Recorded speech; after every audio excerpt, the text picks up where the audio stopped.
What's good? What's good? Hold on, man. Turn the brightness up. I'm tripping.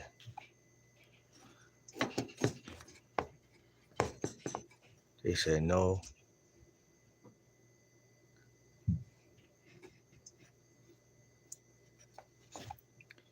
Well, if you say no, comment down below. What do you even think game is? What is game? You say no. You say no, you don't got no game? Well, what is game? Appreciate the like. What is game, man? What is it?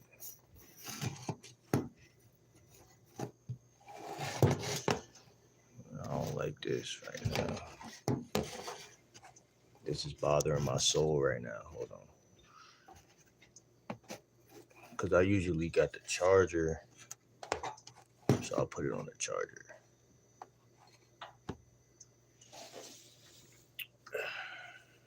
Can somebody comment? Because I can't see the comments right now. It's making me feel like I did something wrong. I don't think I pressed the button. Okay. Spawn, what's good, bro? Why you say oh no? My guy said oh no. We gonna be live for like an hour. You feel what I'm saying, Spawn?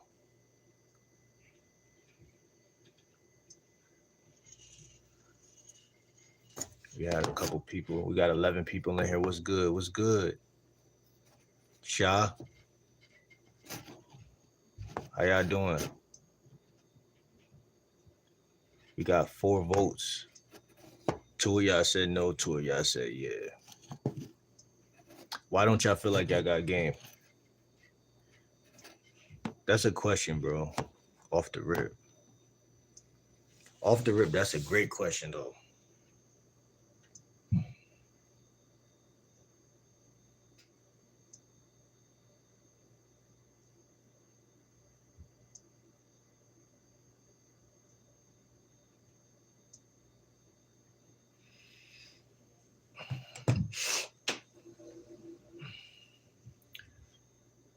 The thing that I feel like is difficult for most people that they don't understand is that it's like getting in a pool.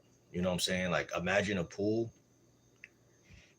Like you have to have your mind, body, and soul in this pool. And I think what most people do, even myself, I did this at one point. It's like they watch it on YouTube or they try to learn everything before they get in the pool, which is obviously understandable, but then it's a degree of like, how can I explain it? Like you got people who think and you got people who do. You know what I'm saying?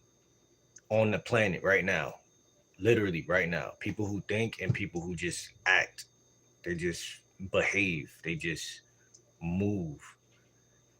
And drawing that psychological difference in your psychological sand, drawing a line, it's like, damn, do I really have to know everything? What's good, Ghost? You know what I'm saying? So it's like an energy thing. You could be trapped in what we call fight, flight, or freeze, or uh, resistance territory. Or because even right now, as I started talking, I start hearing people feet moving upstairs and shit. Like to me, that's like resistance. Like it's like very subtle things on planet Earth that just happens as soon as you try to. Like I could have been sitting around all day on my phone scrolling on Instagram, no footsteps. Soon as you try, there will be resistance, and I don't care what it is, right? So when we talk about game, it's the same thing because hey, listen, these women they think like this: if you ain't coming correct, don't come at all.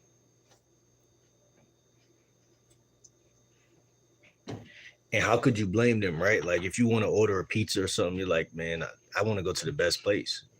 And if I could only go somewhere mid, it has to be like the best mid place. So that's natural that people think like that. Like, okay, what's good, Ghost? I'm chilling, man. We talking about dating right now, social dynamics, dating. We're gonna be live for like an hour, man.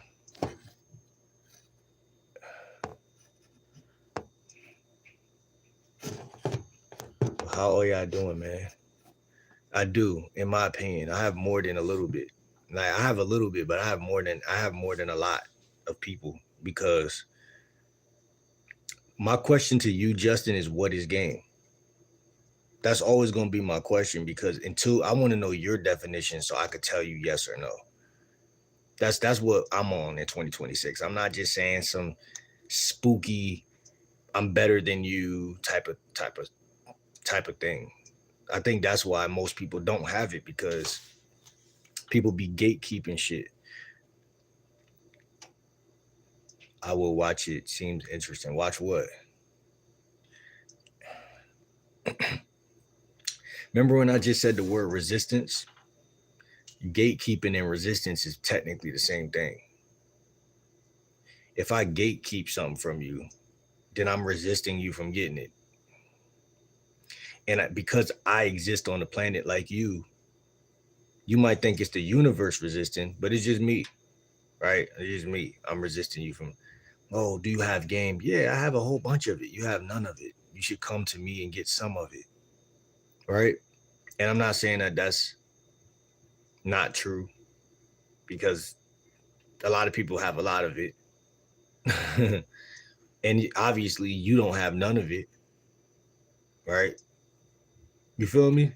Does this make sense? Like the worst thing you could think is that you got some of it. Like I'm gonna keep it a buck. And 90% of guys believe that they have some of it. That's the thing. That's how you know you got some of it because you start to see who, like, okay, these people really think. You start to read psychology of humans. You're like, yo, most people don't got none of it. Because even if you pierce into somebody's quote unquote social circle and there's a guy and two girls, if you go to the gym, you could just look at the girl behind the kiosk and then the two guys that's working with her.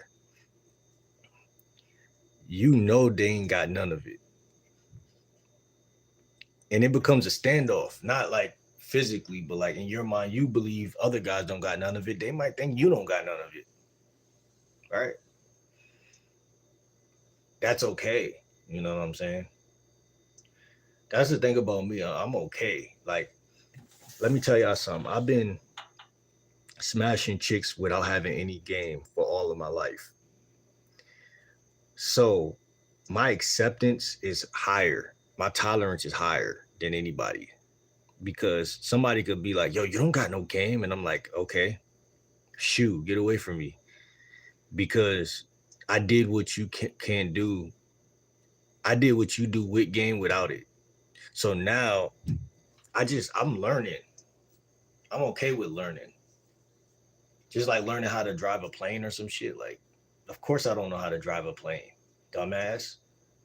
But the fact that I'm studious and I'm okay with being wrong, like I'm gonna be better than 90% of people. You understand? Automatically. Because when you know that you don't got none of it, you start to have some of it. But when you think you got some of it, you really automatically have none of it. So it's more about energy than it's about verbal. Like it's more about energy. It's more about the subtleties, the body language. It's more about uh reading the room. And when I talk about game, obviously there's pickup artists and then there's other dating coaches that just call themselves dating coaches.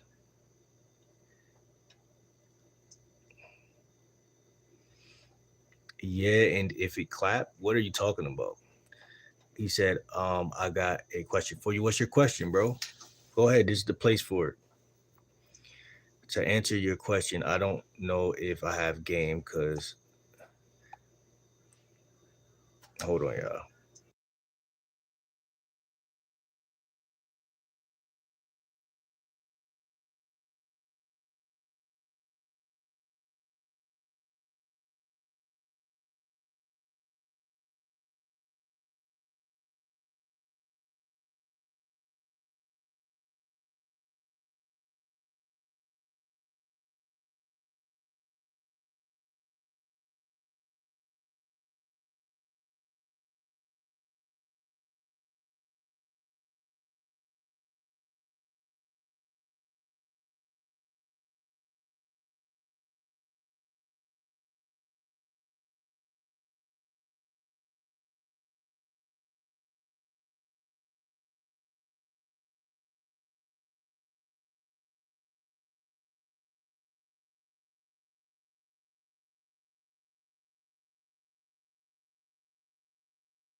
My bad, y'all. I had to chop up some game real quick with somebody.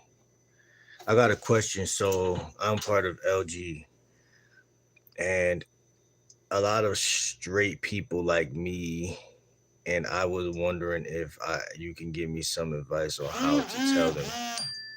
I don't know what you're talking about. Ghost, you a weirdo. Fuck out of here. The fuck out of here. That bitch ass, weird ass shit. Justice said, "Do you have game?" Let me see.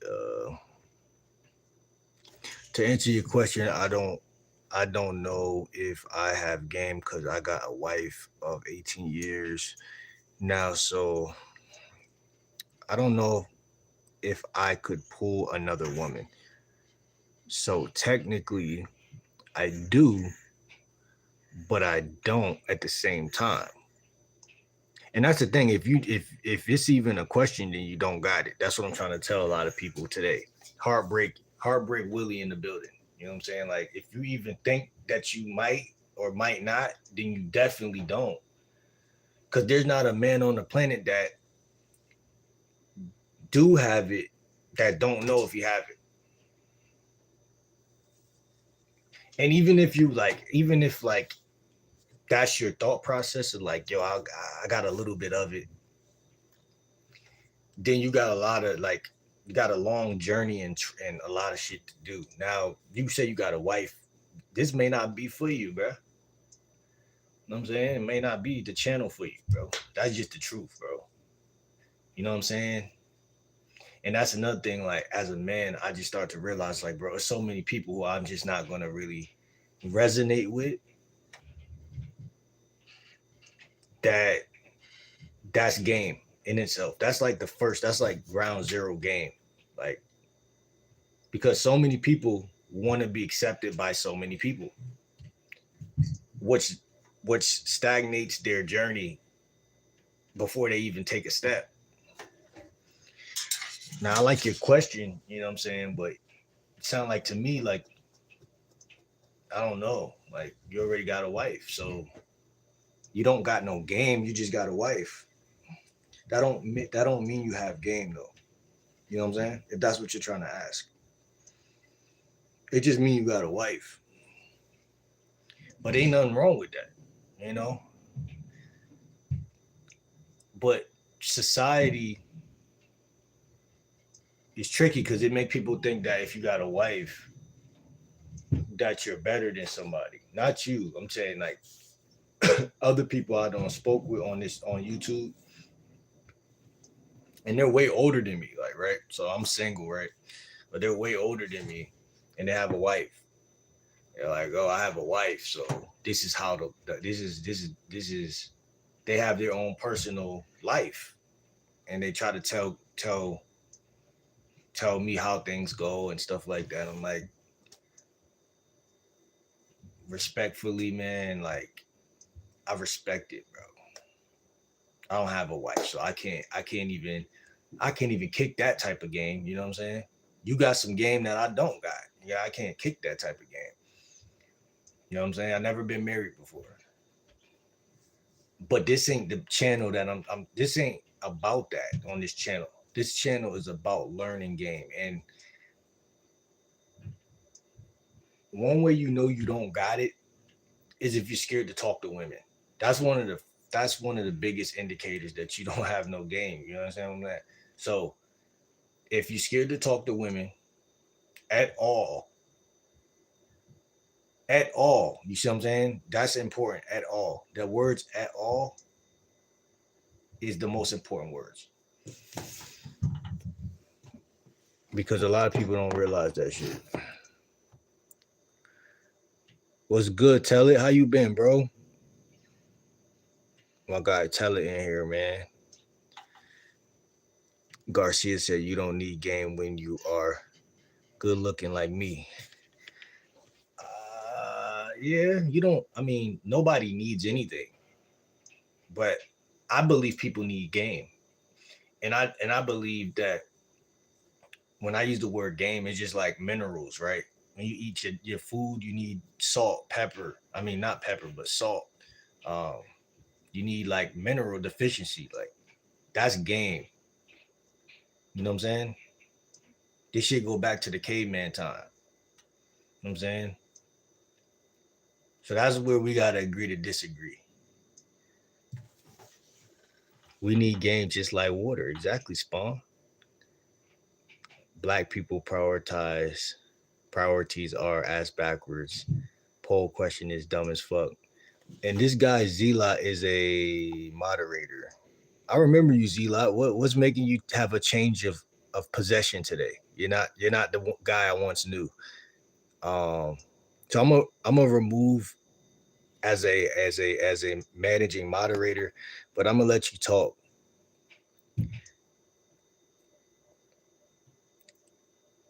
Well, like I said, you was in here before with a different personality. So you're like, how do you know me? Like, I mean, I remember you. All right, get the fuck out there. See that feminine motherfucker? Get out. Let me see. Chief. This is why you need game right there. And he said bye, like a girl.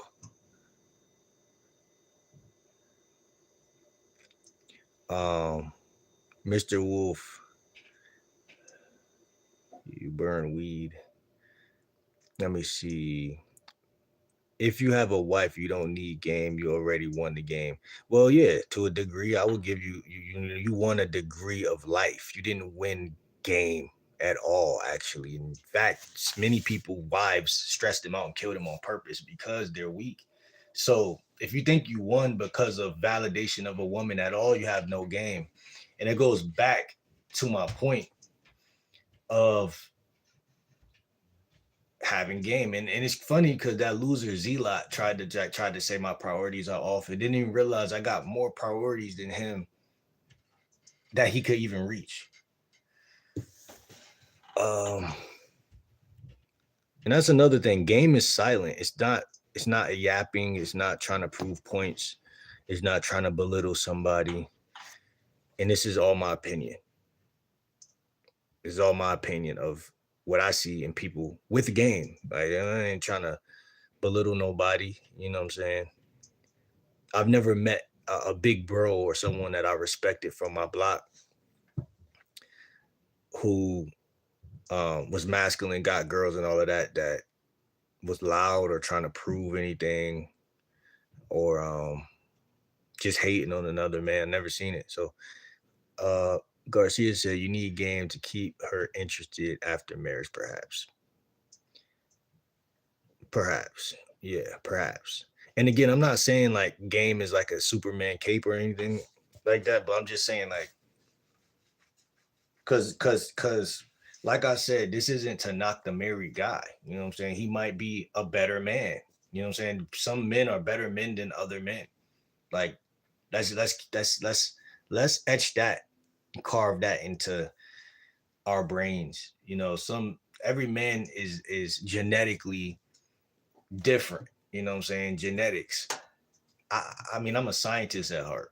So, uh, like when I was growing up, I was a knucklehead. You know what I'm saying? Like, so I had big bros around me that I knew that was just like better in terms of like the way they were being raised. I didn't look at them as better than me though, but I did see their family dynamic. So like what I'm trying to say is like what a woman might think, like a woman might get with a guy because she's like, oh, he comes from a good family and he's this wet type of person. But she might sleep with a guy who ain't shit. But that don't mean that you should try to be the guy that ain't shit. You know what I'm saying? And it don't mean that the guy that ain't shit should try to be the guy that is shit. And I'm not saying I'm not shit. Because to somebody else, I am shit. But to somebody else, I'm not shit. You see what I'm saying? That's how I've seen life, like real shit. I see like the reason why the average person always gonna lose because they watch too much YouTube, they watch too much MTV, BET. They want to be like every basketball player that they're not. They want to be like everybody else. So when they do get a woman, they're predisposed, their predisposition, their disposition, their nature is to be a sucker and a follower because you want to be like Bow Wow, you want to be like Mike, you want to be like these rappers, Paul Wall and these niggas. And guess what? The girl been watching the same shit, so she want them same guys.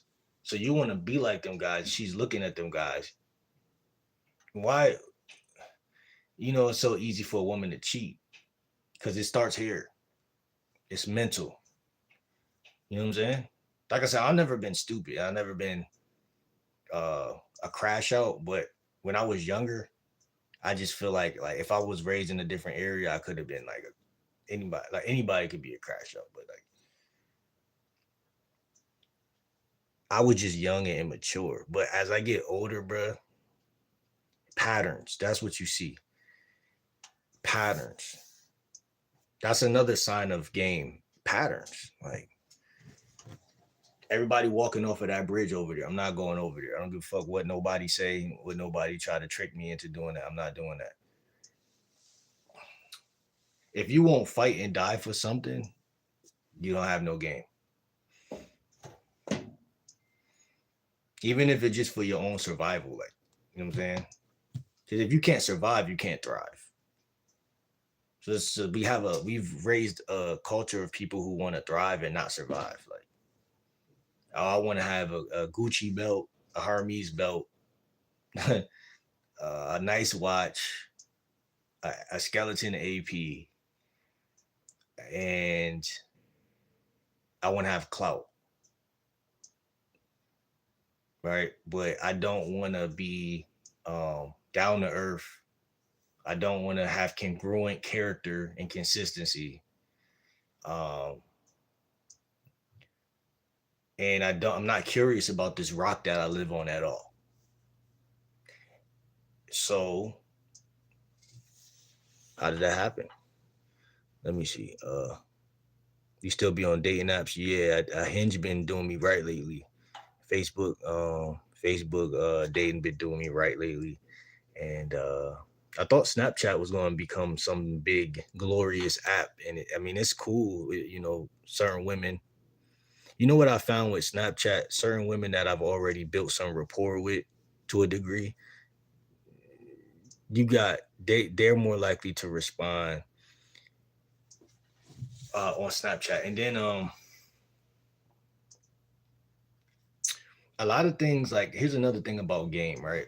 A lot of guys are not stimulating conversation wise. You know what I'm saying? That's what it really is about game that I picked up on lately is that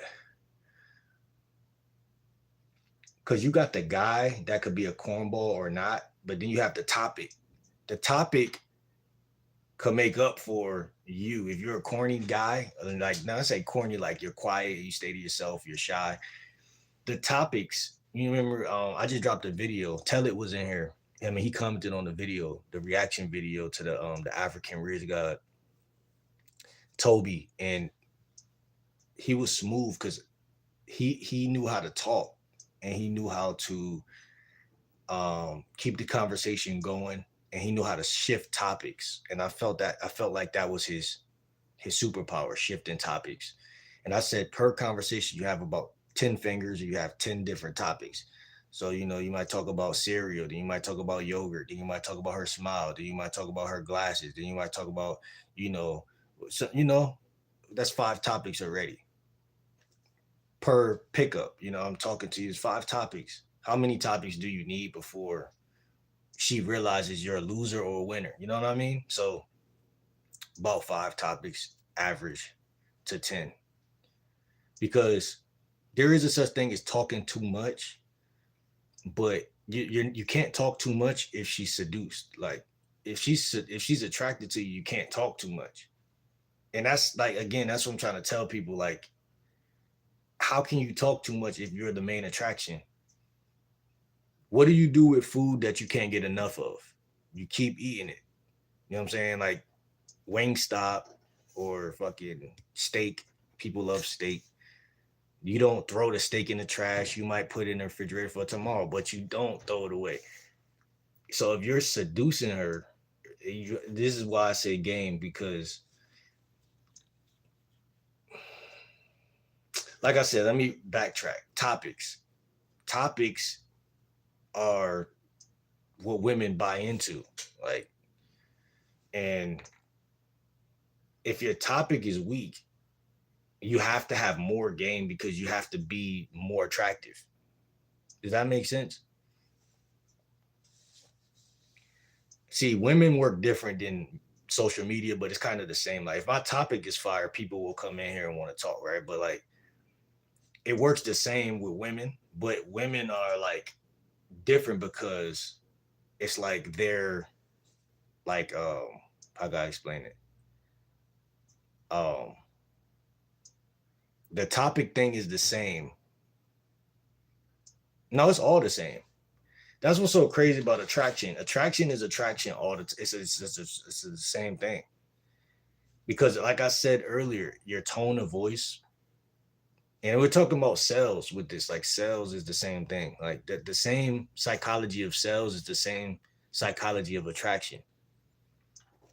Um, your tone of voice literally determines whether somebody's going to see you as a threat or asshole or loser or whatever, or see you as like somebody that's really compassionate, that cares about them. So when I say topics, it's not just the topics, it's the person with the topic. And when I say the person with the topic, it's not necessarily the person, it's his mindset and his like a mechanic, right? A mechanic, if I break my scooter, I'll bring it to any mechanic. And some mechanics are just more thorough because they know the little nuts and bolts better than everybody else. So like your tone of voice, your body language, you know what I'm saying? Um, Understanding that mouthpiece matters, but you don't have to have the gift of gab in order to have game. That also matters because what is women being bombarded with right now? Attention and people trying to rizz them up for a clip or whatever the case. Uh, so just finding your own game is another thing. Like you can't have game if you're copy. Well, you could copy someone else to a degree, but you're not gonna really have game. Most women are a waste of time. That's not true. How? Explain that. Because you know what that tells me? It tells me you're really a waste of time. Let me see. Uh,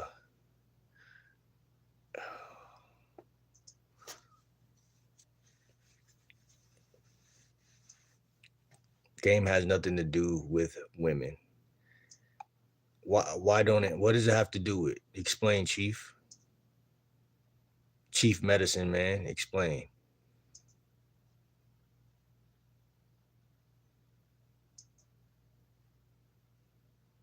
You still be on dating apps.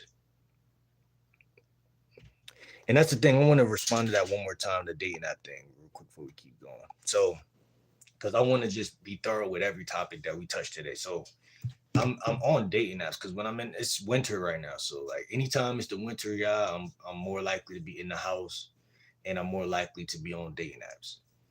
So, like, learning more game brings down how much you rely on dating apps, but it also brings it kind of up because women, for some reason, I feel like universally they just could tell who. Like it's weird. It's like it could be a day that like you don't have game, like, or that you like you may not just learn something new.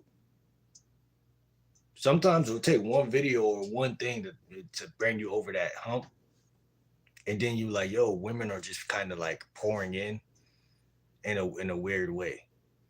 It's like learning a money glitch.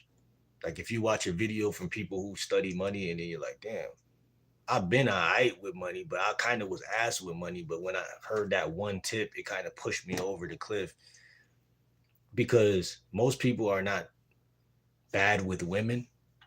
They just didn't try. Like they never tried. You know what I'm saying? So like I think that's why dating apps are useful because like it's like you don't rely on them wholeheartedly. That's another sign that you don't got no game. Like if you rely on that wholeheartedly, and you don't never go out the crib and never go to the grocery store or never go here. Or here's a better way: when you go to the grocery store, you only look at your items, not women. That's another sign that you're not like what's the word? I thought the word was pervasive. Is that the word? I only use no word with the word perv in it, but like you're not piercing in this shit. You're not stimulating shit. Because women, you could be the best looking guy in the world, but if you just go to get your avocados, your mangoes, and your bananas, and then leave, ain't nothing wrong with that. But I'm trying to say, like, you're not even thinking about, damn, I could open this conversation this way, or I could say that, or I could say this. You know what I'm saying? You don't even have to pull the trigger, but just the fact that that's on your mind is a good thing, in my opinion. Cause like I said, I'm not always pulling the trigger, bro. I'm not always doing that. If I'm at the gym, I'm not doing that. I'm not doing that too much. You know what I'm saying? Like maybe one approach, two approaches per gym day. There's days where I go to the gym and I don't even do that shit once. But I gained in another way. I gained physically. I gained in a different way. So I don't care. Um, and then I end up going to the grocery store after anyway to get some food, but I end up approaching. So dating apps or apps in period like Facebook. I'm doing. I feel like Facebook is powerful. I feel like all the apps only. What the problem with apps is they have favoritism.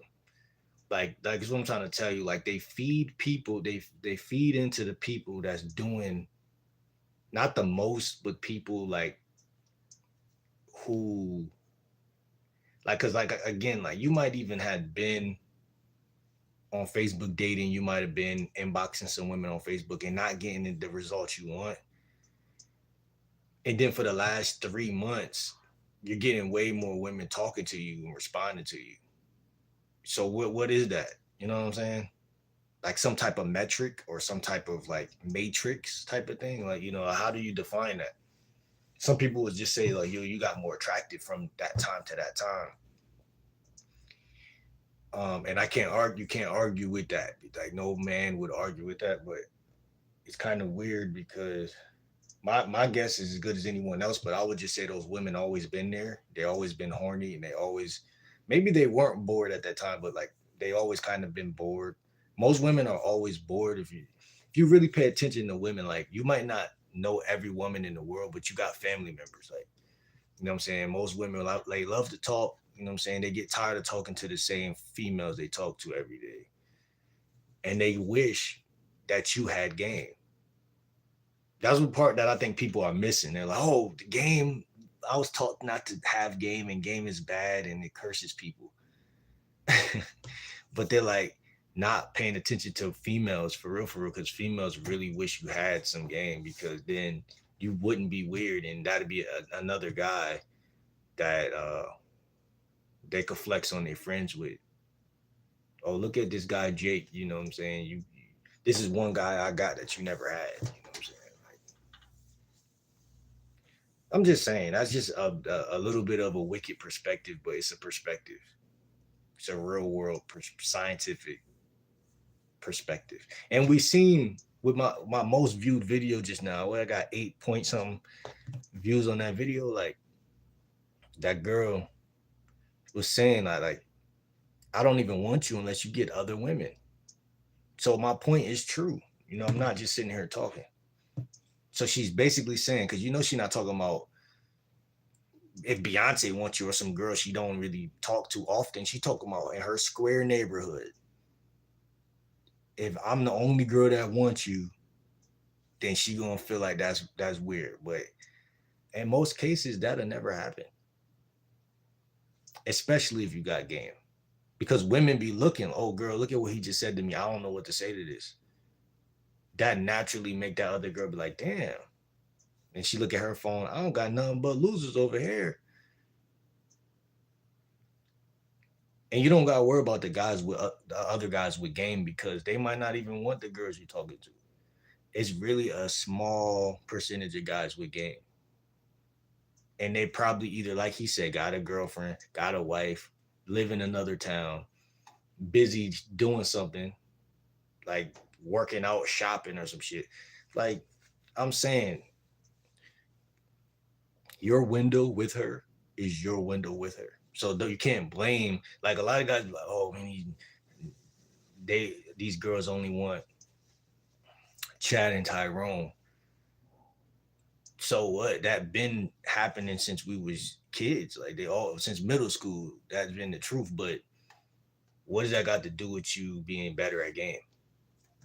It's not. He's not stopping you from having game. He's stopping you from looking stupid and realizing you don't have no game. But he's not stopping you from having game. Because even if you get the girl and you don't have no game, by dealing with her, you're not learning anything. You're just learning that you're weird. But that's good, but that's not good. Because then you're training yourself to believe that you're weird. See, getting a coach is different than getting a girl. Because your coach never gonna say you're just weird. But the girl will literally make you feel like you're weird. It's actually her biological job to test your frame, to try to get you to spell you with the word weird, creepy, thirsty, a cheater, a dog, ain't shit. This is woven into society on purpose. So, but like your coach would never say you're just some dog ass nigga, like you a bitch ass nigga, and all of that. And if they do, it's because they're trying to break you down, but they're trying to break you down so they can build you back up. Women will just break you down and then wonder how did just bitch ass nigga let me break him down? She don't even understand her own biology. Like that's actually uh you were never supposed to rely on her that deeply as a man, you know what I'm saying? Because a man is a builder, but we could also destroy. We could build and destroy, but like the way this shit, I feel like it's just a lot of other shit going on. But like, I don't want to go too deep because it's none of my fucking business. But long story short, bro, apps are good as supporters. They support. They're like, they support the game. They don't give you really a benefit, because if you got game, you can do this shit without like any support. Because it like you could go to a grocery store. That's free. It's free. It's not an app. It's in person. You gotta go to the grocery store.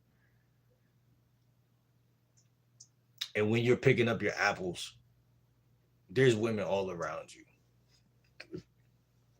You're just scared.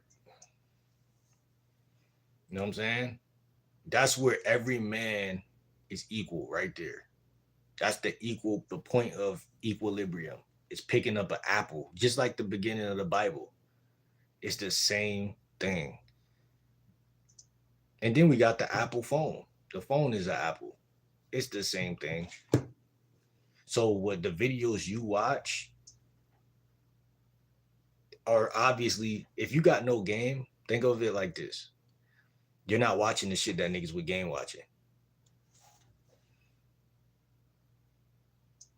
Cause somebody with game is gonna approach women, and then when he go home, he's like me. Like, I'm not saying I got a lot of game, but what I'm saying is this: I will literally watch some of the childish shit I've been watching since I was young, like vlogs, pranks, streams, and shit. And then I'll get bored, and then I gotta watch some game. I gotta watch some structure, some shit with structure to it. It can't just be anything because for too long. It can't be for too long because now I'm bored of the even of the amusement and entertainment. I get bored. I get bored of the shit that's supposed to be here to amuse us because the thing about game is it might be boring at times, but that's another sign. Like, how do you get bored of learning? Well, it's been times I've got bored, but I don't really, as of lately, ever be bored because it's like, I don't know, bro. I think when you're putting it into action, it's not boring.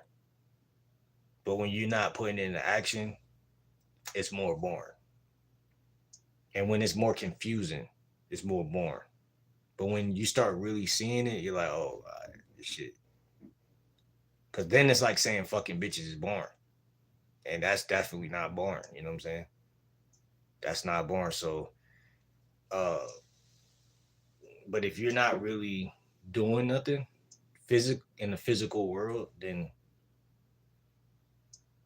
in fact it is boring because you're like, I'm watching all these guys and they're doing it, and you're like, I'm not doing it, so it don't make sense.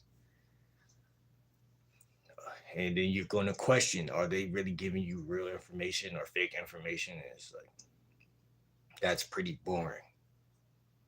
Questioning yourself is supposed to be boring. That's really boring. But achieving is never boring.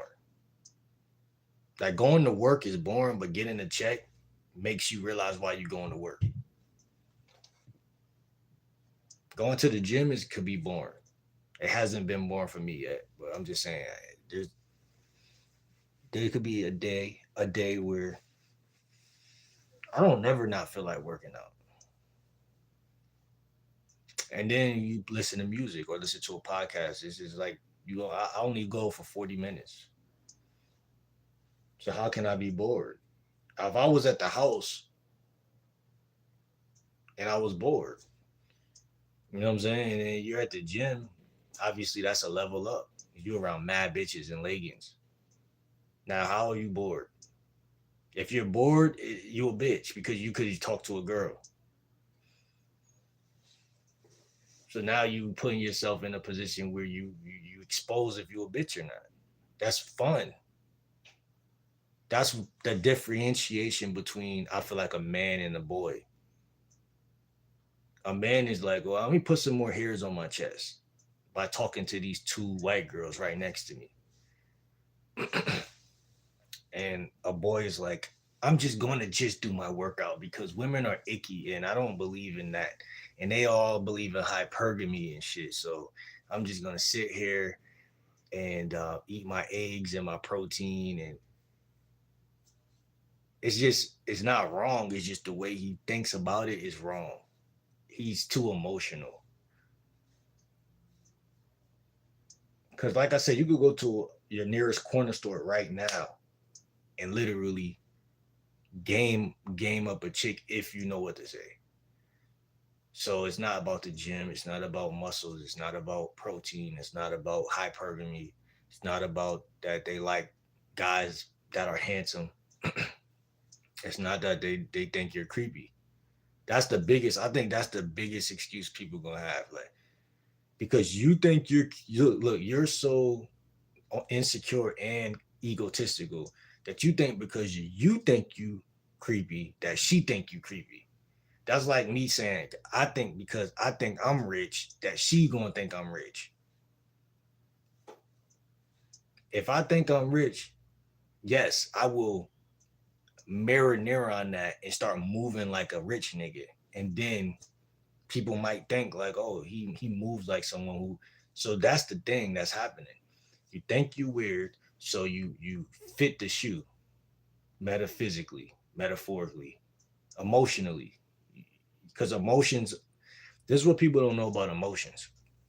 They're very powerful because they're excellent leaders. Emotions lead people daily. And the greatest psychologists on the world, they know that.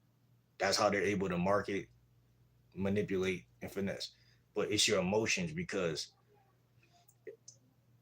if you feel insecure, the chances of you talking to that girl go down by like, it depends on the guy, but a certain percent. If you feel confident, you get a haircut, you feel confident. Some guys still won't say nothing, but like, long story short, what I'm trying to say is feelings, especially when it comes to women, though, feelings are very emotions and feelings. They like people say punani create wars and shit like that, but I think emotions and then punani. Because if you control people's emotions, they will go to some great lengths for you. You know what I'm saying? Um, but we could argue that punani put people in their emotions, and that's the same thing. So, but ultimately, your only chance of competing with a woman's punani is through people's emotions. Like for instance, like a guy will let you sleep with his girl if he respects you enough, and if you're that likable of a guy. You know what I'm saying? Especially if you have a understanding or establishment with that person that these women are just women, and you're my bro, and you're my brother type shit. Like that can bypass what other tribes and people would not tolerate because of the understanding, the rapport, the understanding. When something becomes the norm, it's the norm. It's the norm. It's normal. If it don't feel normal, again, feeling. If it don't feel normal, then you think it's not normal. But in history, many people have done that. So obviously, there's some normality in there. And it's the same thing with picking up a woman. Think about it, like when you walk up to a woman, you think like, oh, this is not my norm, so she's gonna think X, Y, Z. But if it was your norm, you would know that she might not even be thinking X, Y, or Z. If you change the way you see women or your connection to them, like, you know, I feel like I could sleep with a woman every week, once a week, on the approach. And I'm going to do everything in my power to make that my norm. Her norm and your norm are two different norms. So your norm is challenging her norm. That's a good thing because you're not a woman and she's not a man. So she can't tell you what your norm is. She don't know. She had, as long as she's been alive, she have never lived in a man's body once. So she don't really know what your norm is. I'm not saying you go up there and tell her, hey, bend over. I'm just saying like that shit might work, but I'm just saying 80% of the time that's not gonna work. So, but if you're coming across like you get that to happen all the time, she's more likely to actually feel that and be like, wait, hold on, I don't know what it is.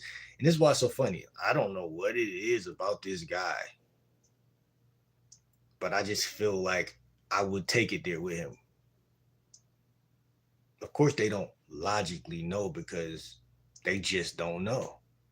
They just don't know. But on a energetic level, whatever, she could feel the dictatorship or leadership, whatever one, but some type of ship that moves across the ocean. She could feel the movement of the man. She could feel the energy inside of the man and the normalcy, right? She could feel the normalcy. So whenever you don't have game, is people just saying you that your normalcy ain't what people who have games is. Certain things are normal for people who have game. They're always per week smashing at least one new woman, or at least every other week, every 2 weeks. So like two women per month. That's decent numbers. You know what I'm saying? And you know, it's arguable, but it's decent number. The percentages are different. You know what I'm saying? So um that I mean all of it's frequency, so it do make sense because if you're just in the gym, you may not even be talking to women, but they're looking at you, staring at you. They just could feel the frequency. Like he's not a bad looking guy. He probably got some hoes. You know what I'm saying? Like they're talking about you like this to themselves, and you don't even know it.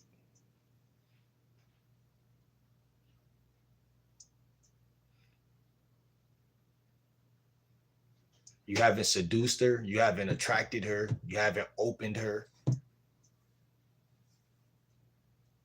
You haven't built any comfort or any of that. You pick up artists. You haven't done any of that. But she's already looking at you and thinking like, "Oh, he's cute." But that's just the tip of the iceberg.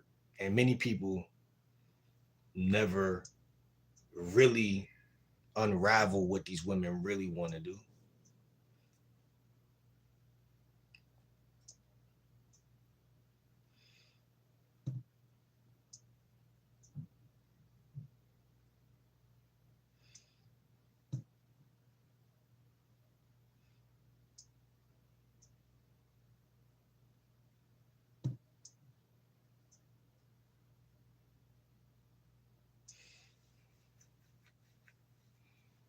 Yeah, I don't know what I'm talking about, man. I'm just saying a lot of shit.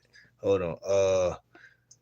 Good thing I'm not average. Apollo says good thing he's not average. Ryan Bean says don't need game. I'm tall and well off. Um, yeah, I don't talk for the people that have billions of dollars and shit like that, or good looks or whatever the case may be. I talk for the people who's simply technique minded because your looks and shit, bro. Like that to me that's weird, bro. Cause like it's weird, bro. Cause then you're basically saying other guys are not attractive. You're saying a lot when you say that. But what I'm saying is this, bro. Like women, like I haven't really met a woman in the gym yet that I wouldn't smash. You know what I'm saying? Like I really haven't. Like, you know what I'm saying? Like maybe one or two, but I like overall 80%. Like so I say that to say this. When you make things about looks, it do get spooky because you haven't even had a conversation with the woman yet. And the conversation is gonna actually like that's where the game is in the conversation. So when you make it about looks and being well off, it's like I can't say money don't matter because it costs some money to get in the gym, or it costs some money to get in the club, or it costs some money to get a car. It costs some money to be able to set the logistics up and shit like that. But if you have enough game, then you can bypass all of the money. It wouldn't matter. I'm not saying it don't matter because I think that's too far of a claim, but it's just like the dating apps. It's it helps and it supports. It doesn't really make you or break you. You know what I'm saying? Just like looks, it don't make or break you. Because there's a lot of good looking guys who run all women away because they don't have any game. And as long as they don't have game, their looks don't matter. But when they have game, their looks come online and now they matter suddenly. Oh, he is cute. Yeah, but when he didn't have no game, he wasn't shit. You know what I'm saying? But cute. And that was the problem because women don't care about that. Just like women don't care about money unless you got game. You have game all of a sudden because every man wants pussy. So they will spend their money. So it's you're not special just because you got money. You're just not as bad. You're not as in bad of a position because you could go pay for it. So that's where I think a lot of y'all guys think y'all better because y'all could pay for a straggler, but really that's not good or healthy. So it doesn't even matter. So really you'll be better if you didn't have any money.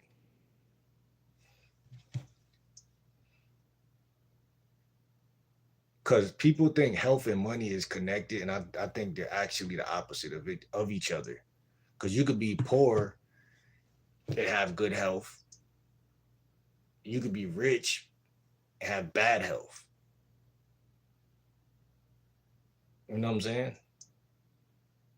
And health is attraction. Because if you're healthy, you're more attractive.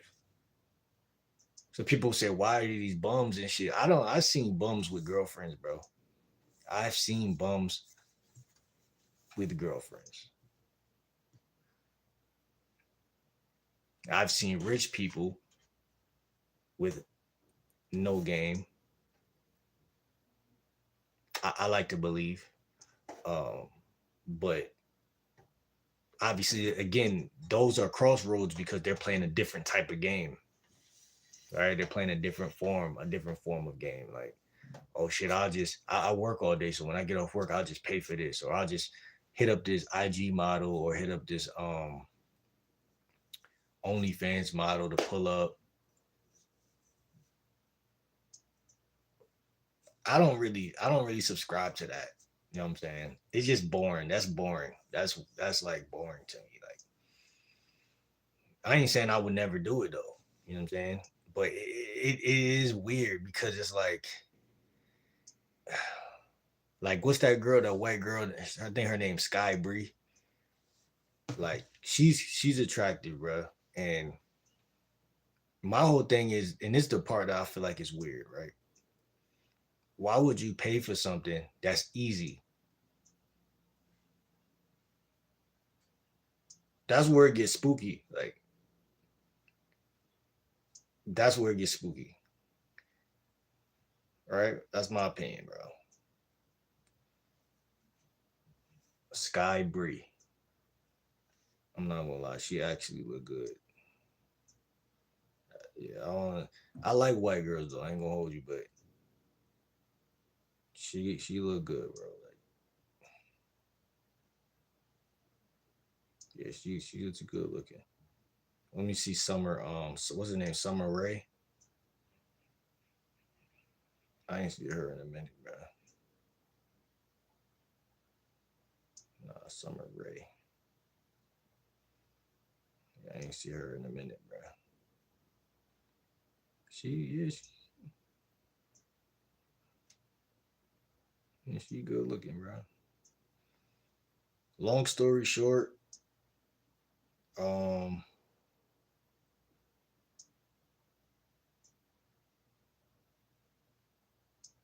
no, she. Hold on, let me see.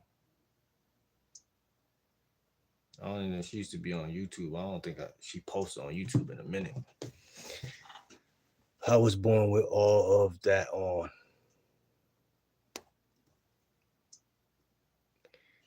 Cud teaching already. The only motherfucker that I know that pays attention. Cud working. What's good, loser?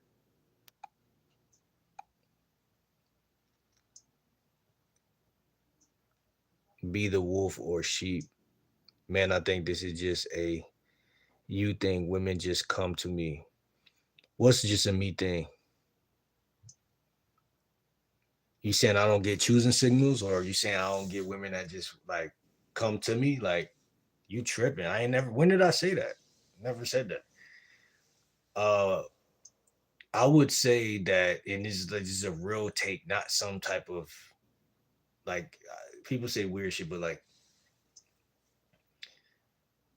when I'm in certain places, you get different conduct from different women. It's not just a me thing, because I'm not even what is a me thing? That's what I'm trying to ask this guy. What is a me thing? The fact that I use the word game, is that what he's trying to say? Because I'm confused on that shit. Jalaya was good. I ain't gonna lie, he sorting his interest because he sees the numbers ain't adding up. Lion was good. Was good, Nima? Nima? Is it Nima or Nima? I think I asked you that before. Yeah, I'm doing great. I'm doing absolutely great. How are you? How are you? Corrupted L. I'm an alcoholic and I don't give a fuck. Protection got to be legit. Ask God. And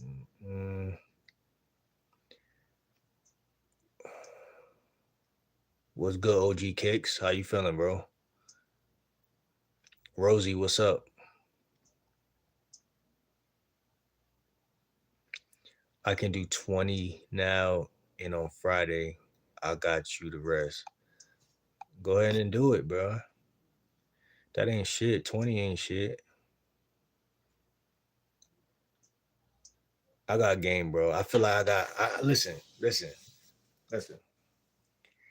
I always gonna keep it transparent with you. I'm still learning, but I got enough for me. I can't. I'm not gonna sit here and sugarcoat and make it seem like I'm some fucking pickup artist or some guru. You know what I'm saying? Even though in the bio it says guru in my bio, but I like to think of myself as a guru, bro. But um, long story short, I'm still learning. You know, I'm keep it a buck with y'all. But uh, there's people with way more game than me, and I suggest that y'all go search them up, find them. And I ain't gonna sit here and make it seem like I'm something I'm not. I haven't slept in like 3 days. Um, those shadow figures, you got no game. Hash Brown, what's good? She said, "What if a female approaches you? What if? You know what I'm saying? If she do, first of all, I would like to think of like where we at, what's the setting, what's the place. That has happened before. You know what I'm saying? That has happened. That has happened before, um, many times in my life. So uh, the word approach sounds like an action, but really, uh, I feel like it depends again because it could be where we at in school. Are we at the grocery store? Are we at the club? You know what I'm saying? It gets spooky out here. You know what I'm saying? So I try not to focus on women approaching me because personally, it's not something that is an everyday thing, and I don't want to rely on something that's not reliable. So, like I said, women do periodically, they put themselves in front of me, or they what they call choosing signals. A lot of dating coaches say choosing signals are not real, and I disagree because they're partially real and partially fake. You know what I'm saying? It's they're real because a woman might cut her eyes at you. You might be at the gym working out, and a chick is looking dead at you, and you working out. You look over, oh damn, she looks straight. You know what I'm saying? But you're looking at the TV of the fucking thing in the gym. You're watching the fucking college basketball or some shit. So you working out. Damn, should I go talk to her? And you look again. She's still looking at you. She might be getting ready to do her workout, but she's keeps looking at you. I don't know what that is. I don't know what that is. But again, that's a choosing signal in my mind. But I don't have times where women literally would, hey, he's cute. Tell her friend, put her on with me, or I don't have situations like that. I don't have that. That's happened probably, to be honest, one of the most frequent ways, but of um getting in there. But women shoot they shot. They just, in my opinion, like I said, they don't do it like we do it. So it's if you're waiting on that, then you're gonna be at a crossroads because your Friday nights, Saturday nights, and Sunday nights are in my opinion gonna be kind of weak because you're not putting any energy into anything. And I feel like as a man, when you rely on women to go first, you're gonna be in a horrible position. And I'm not thinking that day, I'm thinking months from that day. You know what I'm saying? If you take action in your life every day, then it's going to better your weeks, and your weeks are going to better your months, and your months are going to better your years in terms of game. But if you wait for women or you rely on them to say something to you, most women have too much pride and too much, like, I don't know if I want to use the word self-respect, maybe, but they have an ego, so they don't want to get rejected, and um, it's just like, to me, it's not a reliable matter. So I'm not against it. I wish more women would actually be that way, but it's not real. You know what I'm saying? Like, I'm sure there's guys you see and you're like, he's cute, and then you're like, I don't know what to say, or I'm scared, or maybe, like, depending on the day, you might know what to say, but usually you don't. Uh, or it might not even be you don't know what to say. You just waiting for him to say something first. You know what I'm saying? So if you and a guy is both walking into Walmart entrance, you see him, he see you. You know what I'm saying? Like, it's like, he might stop you, he might not. But you know what I'm saying? Like, how does that work for you? You know what I'm saying? I just feel like men are supposed to take action, but uh, you know, I don't really, I don't know what women think about that too much.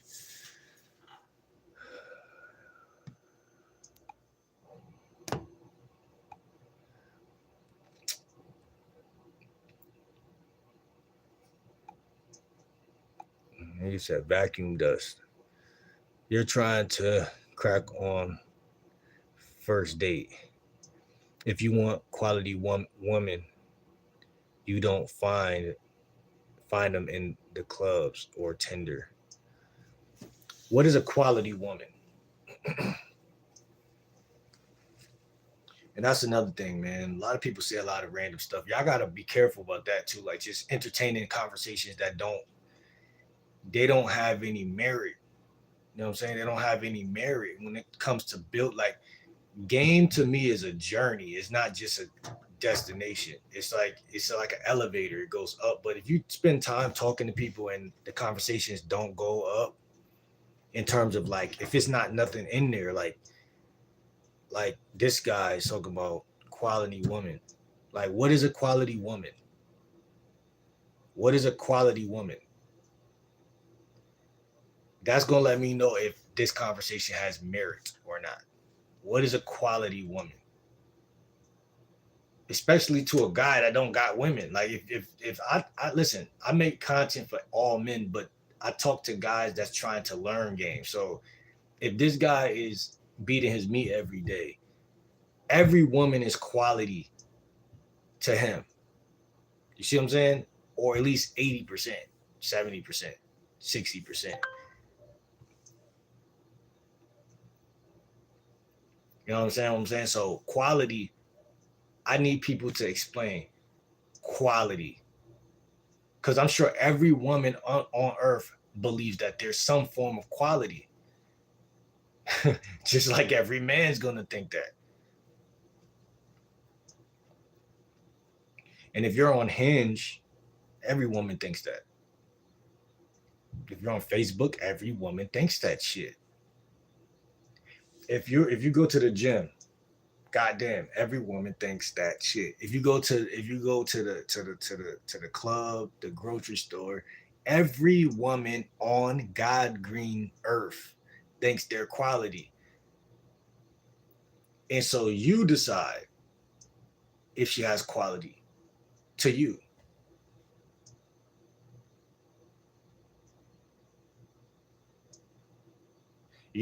I think every man has their own perspective on quality. So I think like I said in my vlog 2 days ago, I like women that work out. You could be black, you could be white, you could be Asian. If you're working out, and I'm not talking about at home, I like women that go to the gym. You could work out at home too, but I like women that get up and leave the house and go to the gym.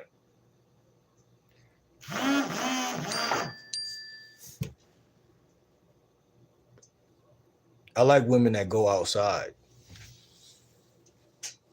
I like healthy women. I like women that go on that like women that like how every city or town has like a running group where they run through the city or downtown they run.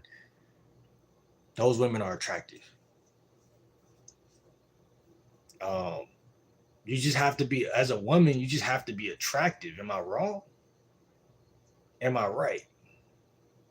Because I'm pretty sure that when a man sees a woman and she's attractive, she barely gets turned down. Now, I'm sure she gets turned down, but it's barely though. It's more likely for her to get sex than for a guy, even if the guy is good looking. Well, considering he doesn't have game, like I said earlier, if he has game, then I believe it's either equal or he might get more women at that point. But if he don't, and the average man does not have game, the average woman that's a 5, a 6 is going to win.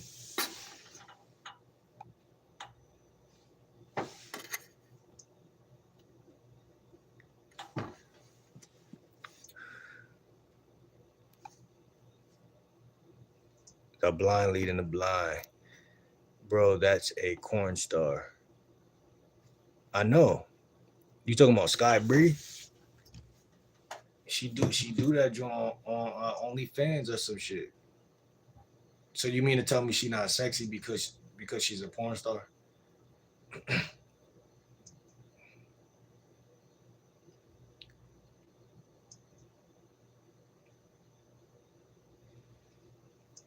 I'm not saying I'm gonna make her my fucking wife.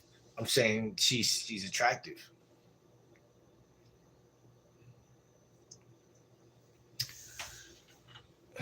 Let's see. There's a lot of there's a lot of there's a lot of fish in sea, but when it comes to the one, that pool is way smaller. Of course, it gets more narrow and narrow as time goes on.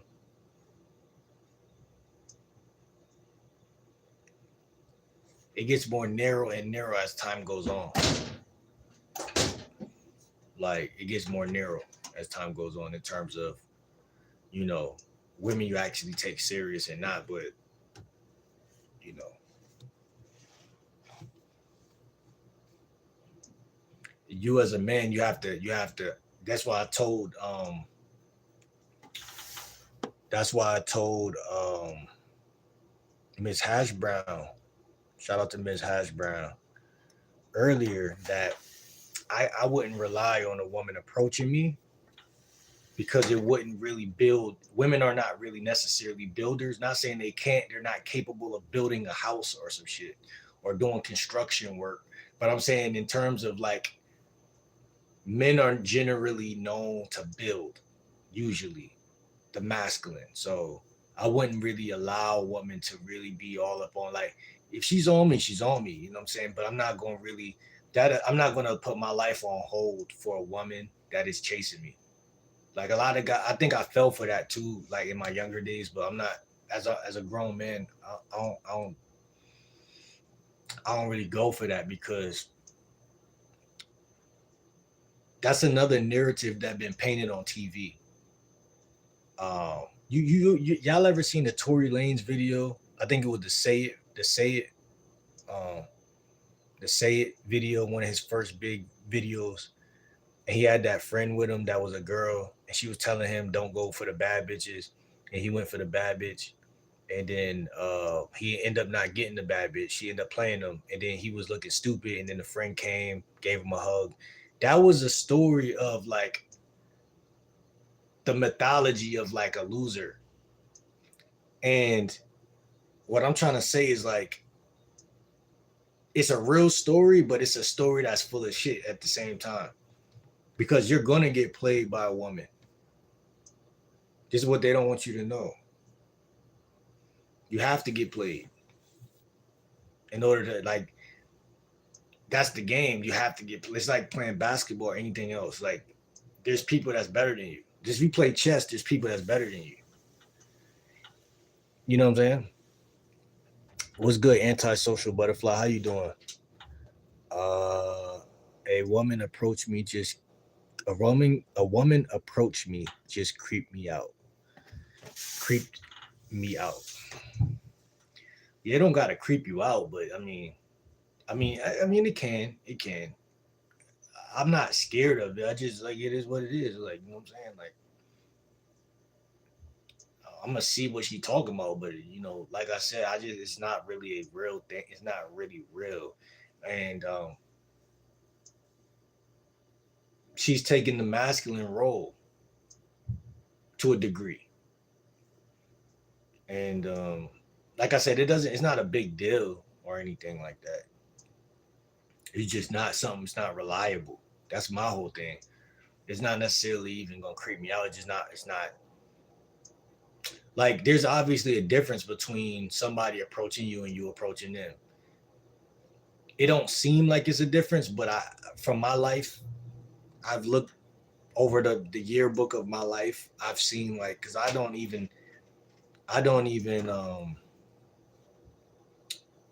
like I didn't make certain women my girlfriend through that, but I talked heavily to women who did that to me, and they were pretty loyal. Like in my opinion, like obviously you don't know what somebody do when you're not there, but they were solid in terms of that. I know they really liked me. Like what I'm saying. What's one thing about a woman is that she's not gonna. This is the difference between a woman and a man. I'm not gonna lie. A man to approach you, I can't even say it's a difference though, because now we're going into another territory of like, how do you know a woman really likes you or not? Because I feel like a lot of women don't really like a lot of guys, and I'm gonna break this shit down real quick. They just think you're cute and they want to fuck you, or they would fuck you. I think that's different than liking somebody. And I think guys have been getting like kind of like verbally abused for being that way, but women kind of get away with that. And there's nobody's paying it no attention because women are seen as like soft and delicate. Like, there's no way my daughter just wanted to fuck him. And it's like, no, my daughter didn't just want to fuck. She wanted a real man. She wanted a boyfriend. It's like a blind spot. No, no, Sonny. Your daughter was out here. She seen this guy. She thought he was sexy and she wanted to fuck. But she might have bought into the idea of if he wants to take me serious, then I'll go for that. But she also didn't mind, a one night stand. Long story short, it's in the man's hands how far something goes. Anybody could open up a conversation. That's my point. Anybody could open up a conversation. So if women think I'm letting him know I like him by doing a lot of indirect things, a lot of guys ain't gonna pick up on that shit. And if they do pick up on it, you might think he don't like you, but it might not be that he don't like you. You know what I'm saying? But women don't like ambiguity too much, from what I've observed about them. They don't like ambiguity. They don't like chasing too much because it's like they like it, but they have a love-hate relationship with chasing. And I understand. I understand that. But that's what I'm trying to tell guys. It's your job to catch, because people say choosing signals ain't real, but from my perspective, they're really real. And I'm gonna tell you why they're really real. Because women think like that. They think like he's cute, but the last time I chased somebody, I chased him forever, and then he ended up being a fraud or being weird. And so they're like, I don't like chasing, but they really love chasing, but they just don't got time to chase, and they don't really feel like chasing. But if you got game, you could evoke the chase, or you could give motivation to the chase. If that makes sense, you could spark the flame that the wind will breeze the flame out naturally, but you could re-spark the flame because you have conversation skills. That's what I'm trying to say. Conversation rules the nation. See what I'm saying? So I don't care if she approached me first or if I approach her first. It doesn't matter. As long as we get into a back and forth, that's all I care about. I don't care how it happened. But if she comes up to me first, I'm going to be like, what does this mean? Because it's not every day that women are going to do that. But they do make themselves approachable. From my perspective, that's what y'all love to do. Y'all love to make eye contact or look at somebody a certain type of way. A lot of catty behavior. So I don't know. I don't know. This shit get tricky. That's why I tell guys be on the offense, not the defense. Because if you're on defense, you're gonna be a D head, a dickhead. So be on the offense as a man. Because anytime you're on defense, she's already checkmated you. You understand what I'm saying? Be on the offense. And when I say offense, it's just like not approaching every woman you see. Just when you think she's cute, say something. Hi, hello, hey. Some type of opener, you know what I'm saying, to get the conversation, unlock the treasure chest so that we can have some type of dialogue. That's it.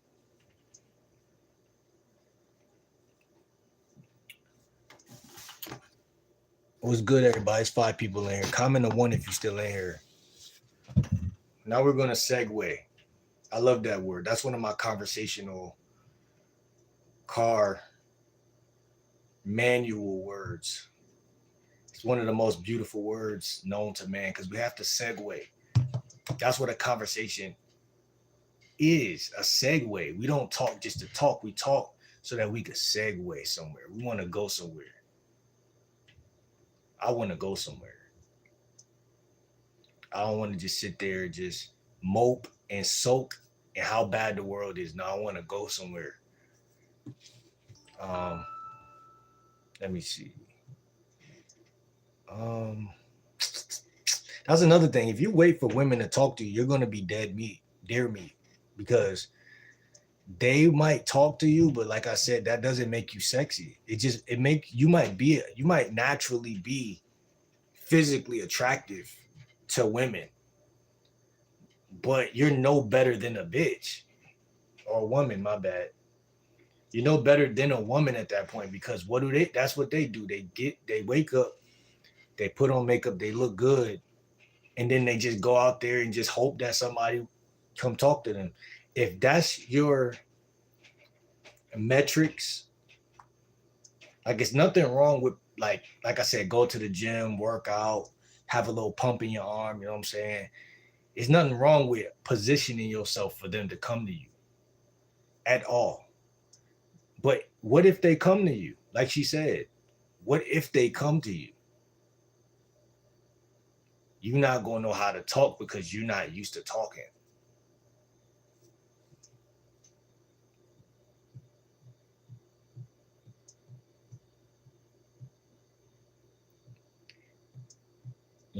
And not to that level. You might be comfortable talking to like your niece or some shit, but you're not like really like a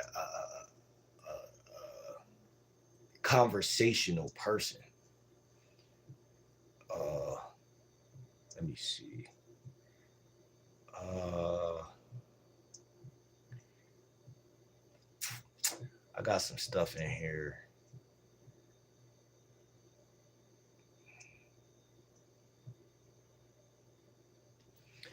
I got a couple different topic things in here that I have never even fully got to. What's in the cup boards? What's a cup board? What's a cup board?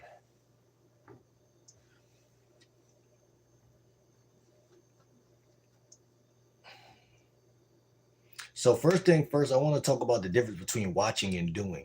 Right? We started this video of with that, and I want to kind of like get back to that because that's a big thing that guys don't understand. This definitely is a difference between a guy with game and a guy without game. Um, so you have theory and you have embodiment.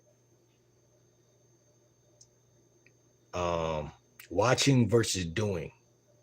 There's a difference between being the man and watching. People always think they can do what they're watching. I don't think a lot of people realize that. Seeing a guy rizz someone up on YouTube gives you intellectual knowledge, but it doesn't build nervous system conditioning. It doesn't teach you to lead energy in real time. It doesn't teach you to handle rejection, silence, or ambiguity. This is something that I feel like personally for me, like, you know what I'm saying? Ambiguity is a monster for many people because it's the same thing when I say, I came up with this term called game of gaps, GOG, like last year. When you start texting a woman, there's gaps. This is where they kill y'all at because there's every time you talk to anybody, there's going to be a gap of silence. And like I said, is it rejection? Because your prefrontal cortex, it's a part of the brain called the ACC. I forgot what that stands for, but ACC. It loves to keep you safe, or it loves to like figure things out, or I forgot what its response, but its response is the thing that'll make you say, "Oh, I was at the gym. There's two girls next to me." Um, and say you ask the girls for, "Are you using this weight right here?" And she says no. She says, "No, you're good." And you go and you grab the weight. They sit there for what, 5 more minutes talking to each other. They may even got purposely louder so you could talk, but you didn't peep that part. They walk away. Your brain says, where are they going? Damn, they must not want to be around me because you think like a loser. But think about it like this. This is the difference between a Rizz video and a real life situation. Watching creates a blueprint, but action creates embodied skill. action creates embodied skill. Because what you don't realize is that a conversation is full of mad different shit, or life is full of mad different shit. Um, hold on.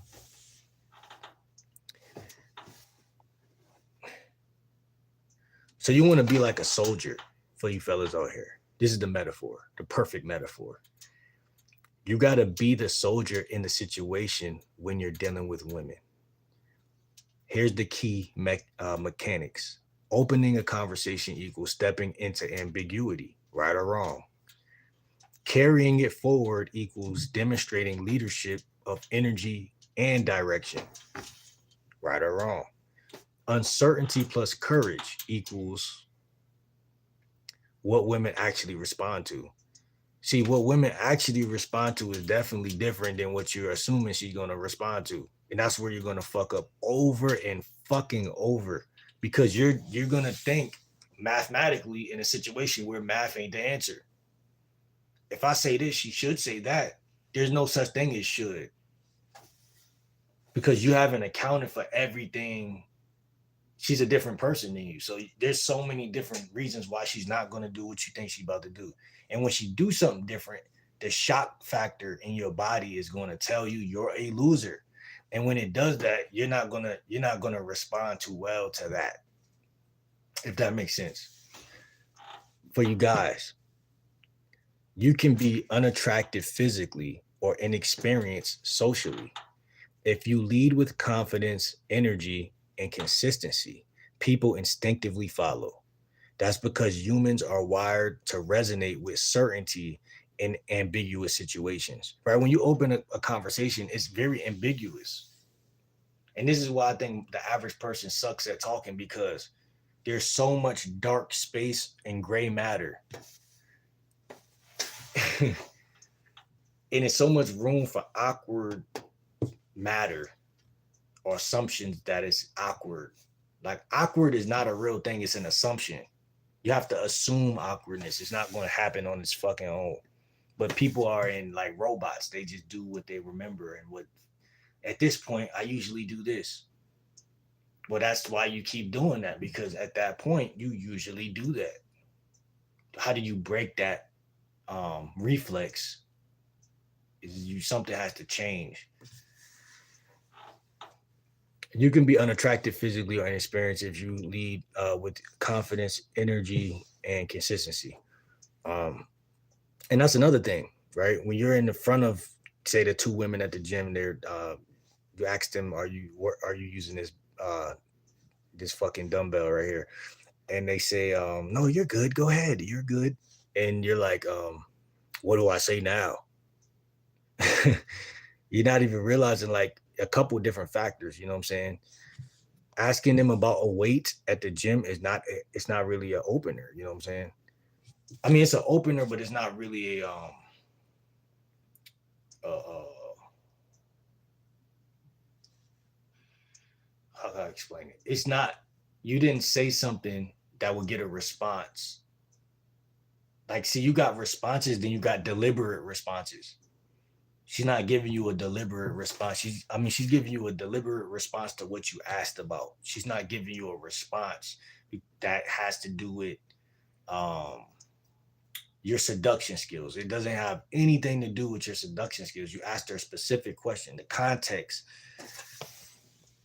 Um, so you're leading with confidence, but the confidence has nothing to do with sexual attraction. It has everything to do with that fucking dumbbell you asked her about. The energy is neutral. You're not giving off sexual energy. You're not giving off big D energy. You're just giving off average frustrated chump energy. And consistency, she don't know you well enough to care about your consistency yet. So people instinctively follow if your confidence, energy, and consistency is something that you lead with. But human beings are always leading with that. So what makes the difference? It's actually what you say and what you ask. People say, it's not what you say, it's how you say it. That's very true. But if you're saying shit that doesn't move the needle, you're just talking. You're wasting your breath. So, like I said, human beings are wired to resonate with certainty in ambiguous situations. Now, here's the question, fellas: how much ambiguousness is in your conversations?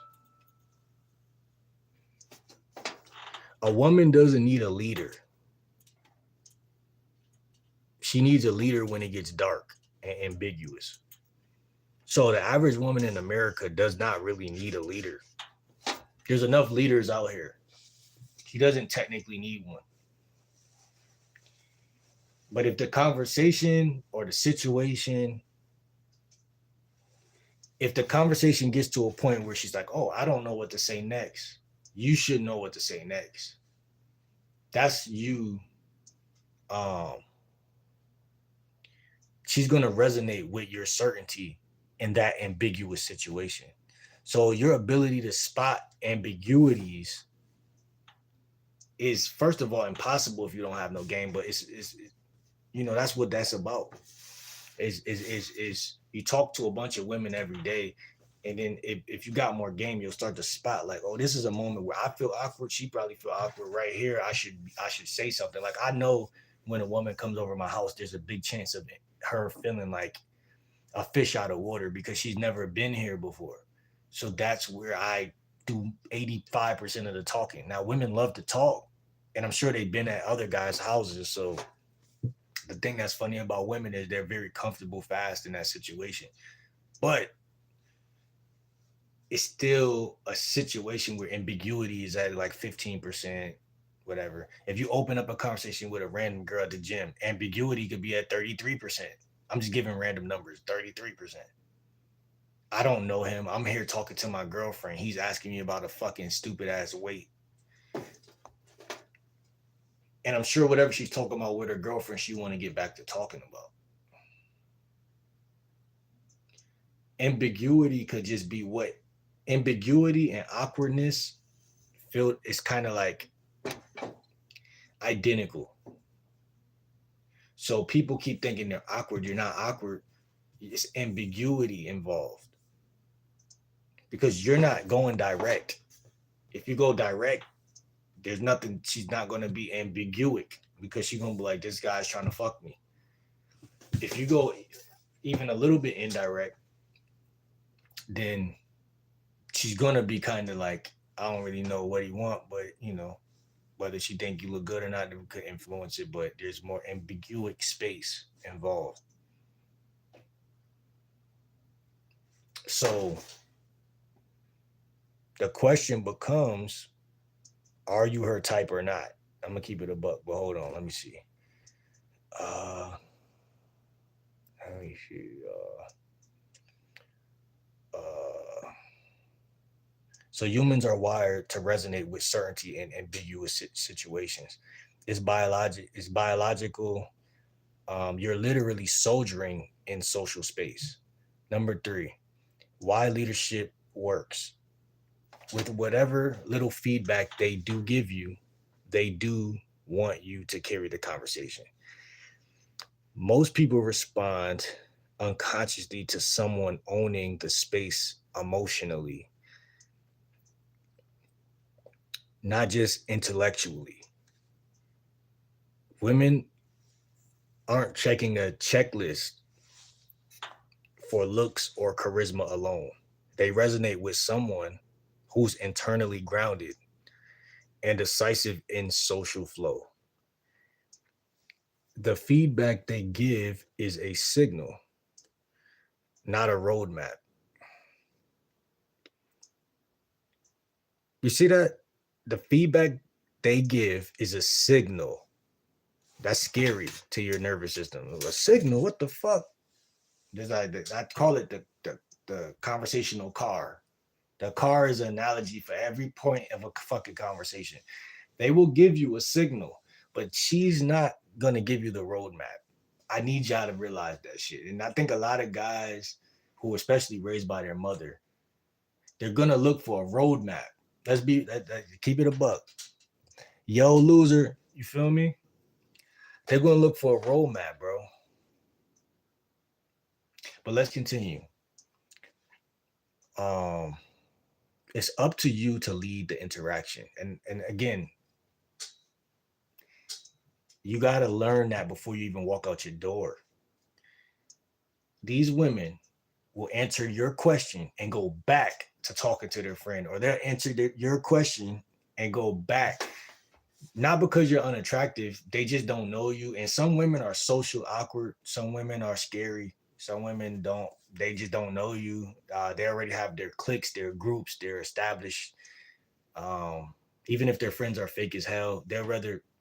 Most human brains will rather be where they have comfort, established safety, than to try something new.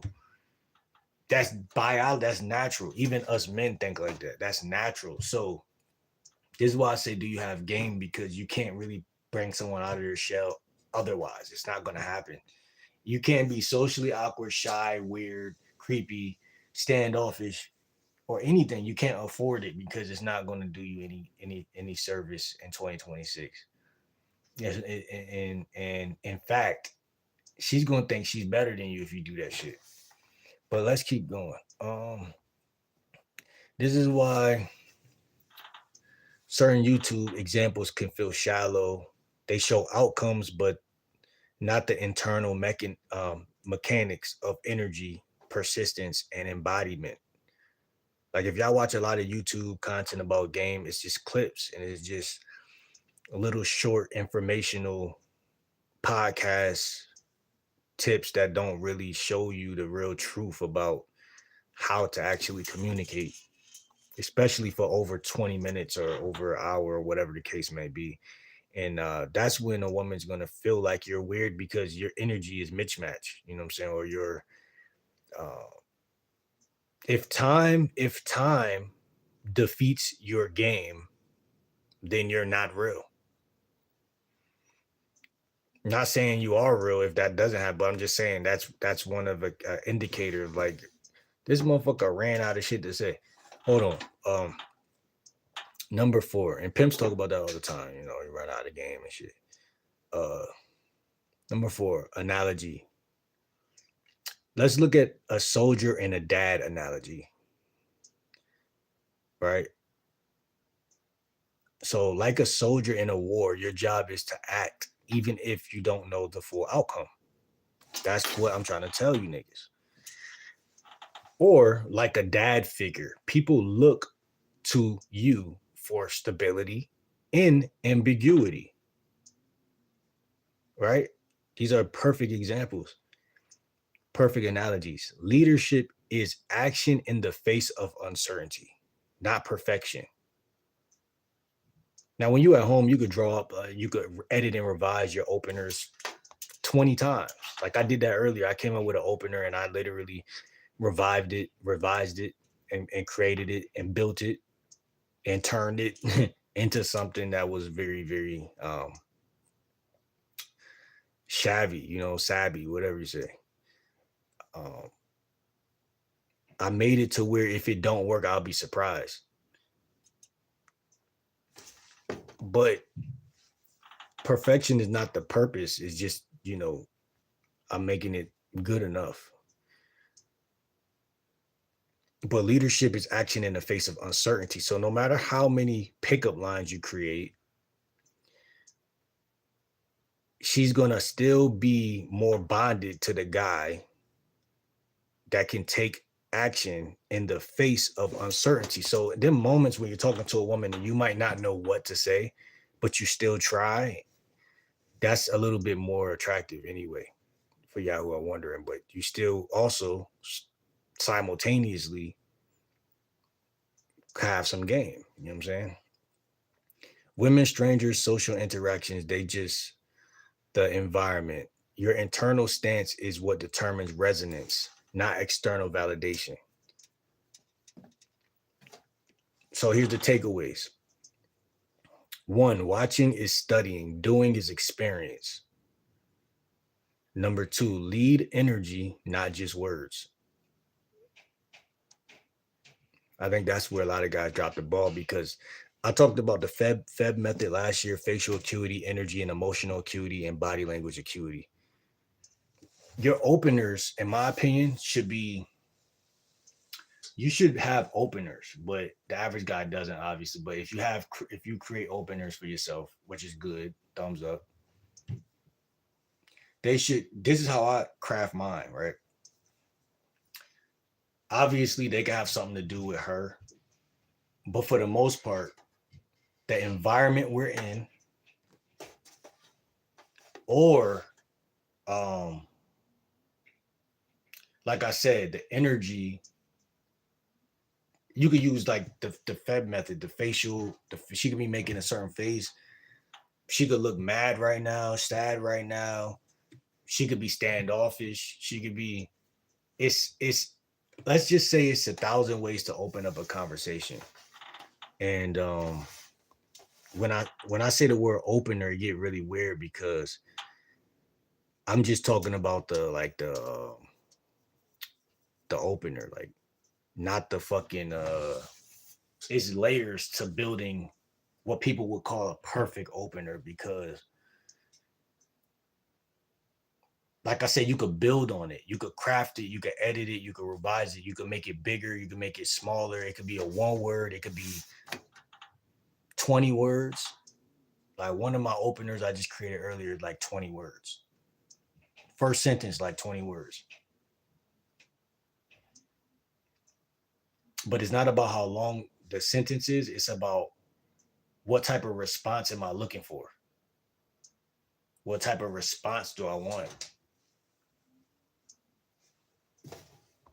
What is the reaction most likely to come from this opener? And that's going to dictate how often and frequently I use it. Does it work? Does it not work? Does it work sometimes? Does it work all the time? So you have to go outside and test that or else. You know what I'm saying? Or fucking else.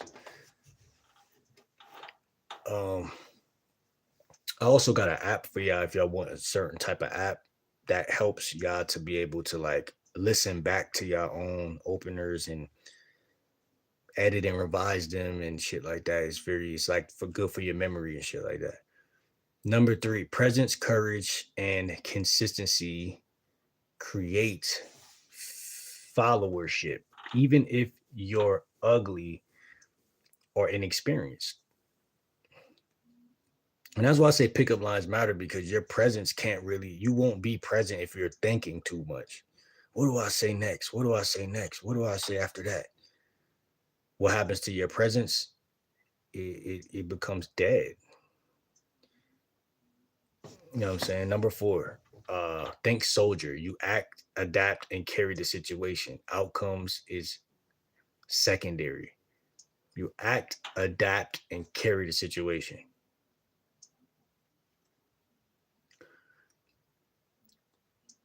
So I like the word situation right there because the situation, a lot of guys don't think about the situation. They think about um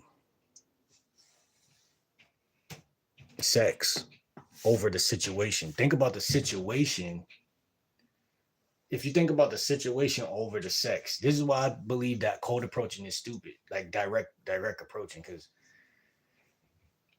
situations are more is more in it's more like enchanting to the brain. It's more intriguing than, oh, I thought you were sexy, I want your number. Yeah, you might get some and it might even turn to your girlfriend, but it's up to the guy, whatever type of approach you want to do. I just don't think it's fun. It could be fun sometimes, but it's not really. Once you learn how to go direct, you learned it. So what, But I think going indirect is funner, and I don't know about every other man on the planet, but I value a good conversation. So that's just fun, and it makes life funner. You just talk to a stranger for 40 minutes, and you don't even got to sleep with. But that was fun. That was cool because people have different perspectives than you. You don't even got to date somebody or sleep with them for 3 months for you to just have a good conversation. So I like having I value that over the other shit anyway. So let me see. Let me see. I got some other shit too I want to share before we've been live for what, going on 2 hours. Drop a one if you're still in the chat, man. Let me see. So that was just an analogy about people who watch a lot of content but they don't feel like they do enough, and the analogies of a soldier and a dad. You want to be like a soldier and or a dad. Um, think of yourself like that when you're dealing with women. Like that framework is better than assuming that you're weird or she's better than you or something like that.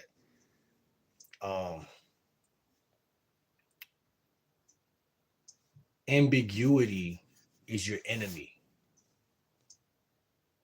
See, I want y'all to see ambiguity as your enemy when it comes to talking to women. Because women are naturally indirect. They're naturally going to bring ambiguity in at some point. That's it's natural. They 80% of the time. There's 20% of the time, like Hash Brown said, what if a woman approaches you, or what if she distributes some of these traits that men naturally, traditionally do? Then yeah, you don't got to put in as much work, obviously, but at that point, it's only one woman per year going to do that. So, uh,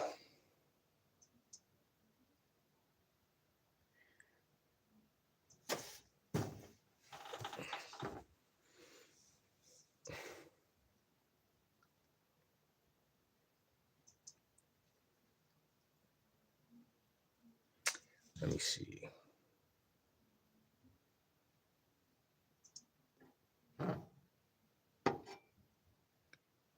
And yeah, I'm aware that the average guy is going to freeze. Fight, flight, freeze.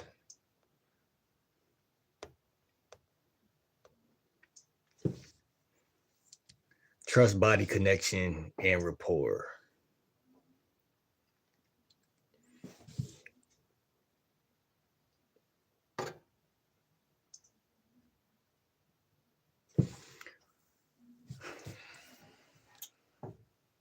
Let me see. The goal is to be comfortable in your skin. That's the goal. When you talk to women, be comfortable in your skin. That's the goal. Let me see.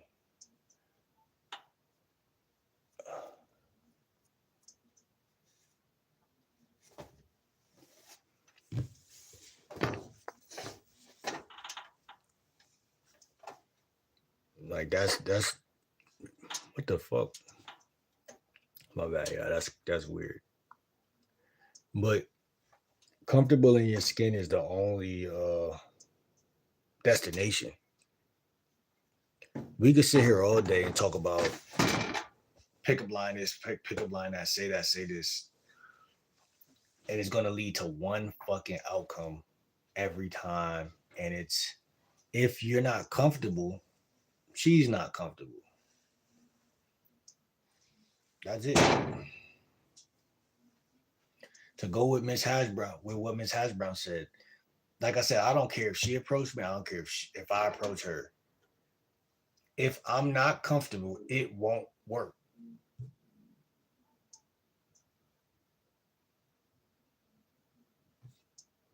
Hold on. This is the right question. You don't want. What's up, stranger? What's good, Naima? How you? What you doing? What you on? What you on? What you on? Uh,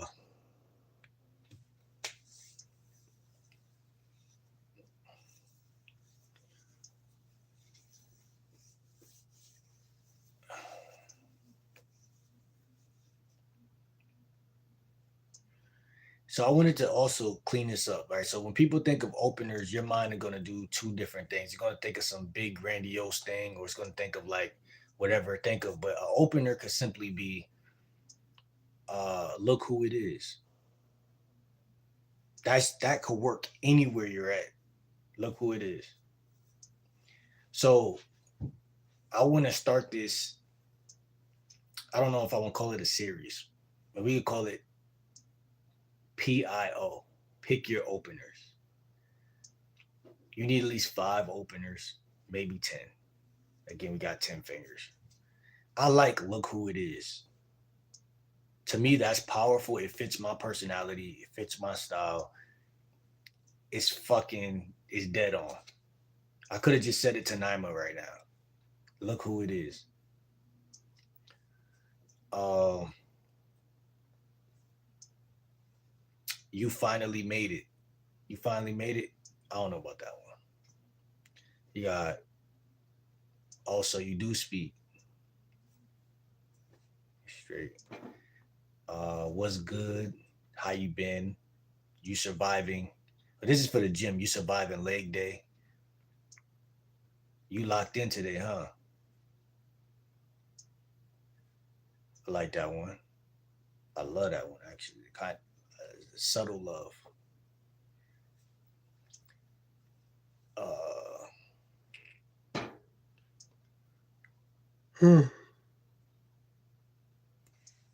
you still recruiting gym partners?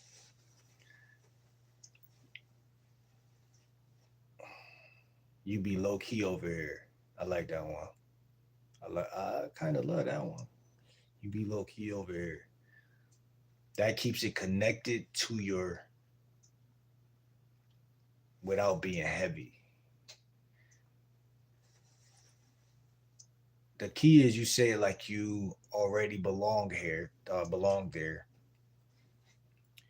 not like you're hoping she validates you.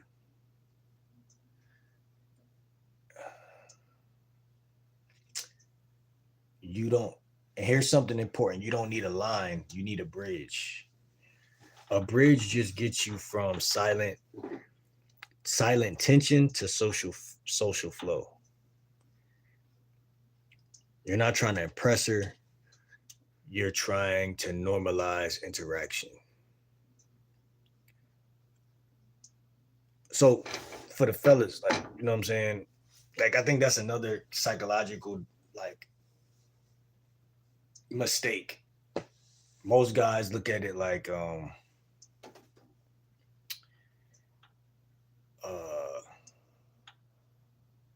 trying to impress over normalize interaction. You want to switch that. And again, these are in your places of your geo roster places. You want to switch that to ask yourself, can I normalize interaction with this woman? Or am I trying to impress her fucking ass, which doesn't work? If you find yourself trying to impress a woman, you're going in it's a bad place. But if you find yourself normalizing interaction with this woman, you actually have a high degree of power from that position. People say the friend zone, people say uh indirect friend zone, all of these words that sound bad, but you gotta normalize interaction. Even if it's my first time talking to her, if I come with that mindset of trying to normalize the interaction, I'm giving her the chance. Like when women always say, I want a guy to give me the option to say no or walk away, whatever. That's different than me just walking up and saying I like you and I don't even know you. It's confident. It comes off as certainty. It comes off as he know what he want. But the truth is he don't know what he want, and that's why a lot of people divorce or whatever, because he don't know what he want. Because just because you look good don't mean I want you. That does not mean I want you. Vice versa. But if I come with the idea of let me try to normalize interaction where now I have leverage and room to actually to show personality, to give some input. And women soften in those type of environments. A lot of guys think that women act tough or they act whatever. I don't get that. I don't feel like I've experienced that in my life. But what it does is it kills the weird standoff energy.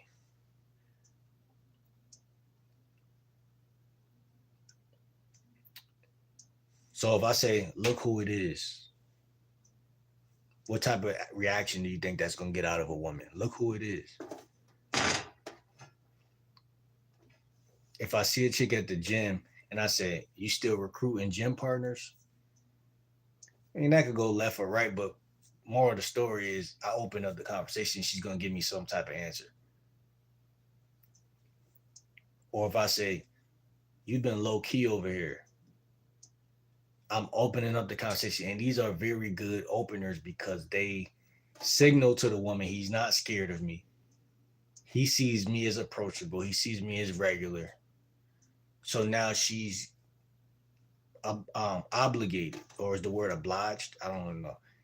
She feels obliged to respond.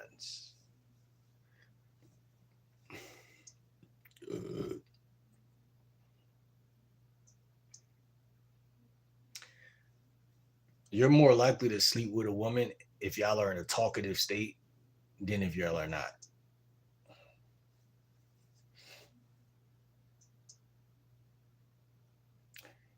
The way my mind looks at that is like um, turning up the faucet or turning up something slowly, then abruptly trying to sleep with her. Like, nah, that's. I mean, it could, like I said, it could be sexually stimulating. It could be confident, but uh, it's very also very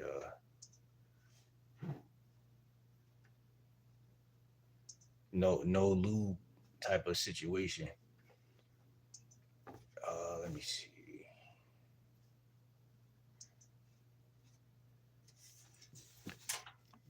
It's four people in here. Drop a one in the live if you ain't here still, man. Uh, other than that, I might start the video over or some shit, man. Ain't nobody in there today.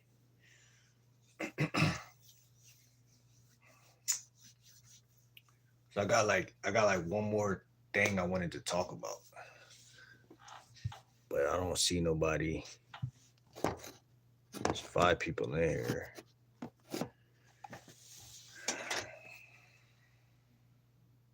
It's going on 4 o'clock already.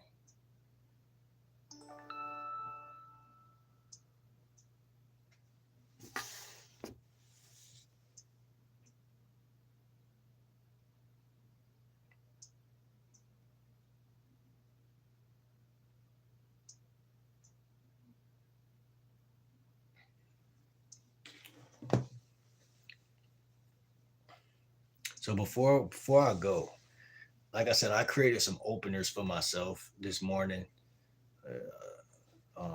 Probably was like 12 o'clock or 11 o'clock when I did that, but I created some openers, and I feel like they're powerful. But I've noticed that not every opener is good for every environment or arena. So depending on where you're at, thinking about what you're saying based on if I'm in a grocery store, if I'm at the gym, if I'm at the beach, if I'm here, that's almost more important than the actual woman that you're talking to. So I wanted to put that out there real quick because a lot of guys going to think, yo, like I want to create openers, but I don't know how, or I don't know. You don't make the opener. It doesn't have to specifically be about the specific woman, but it could be about the gym. It could be about the like even if it's something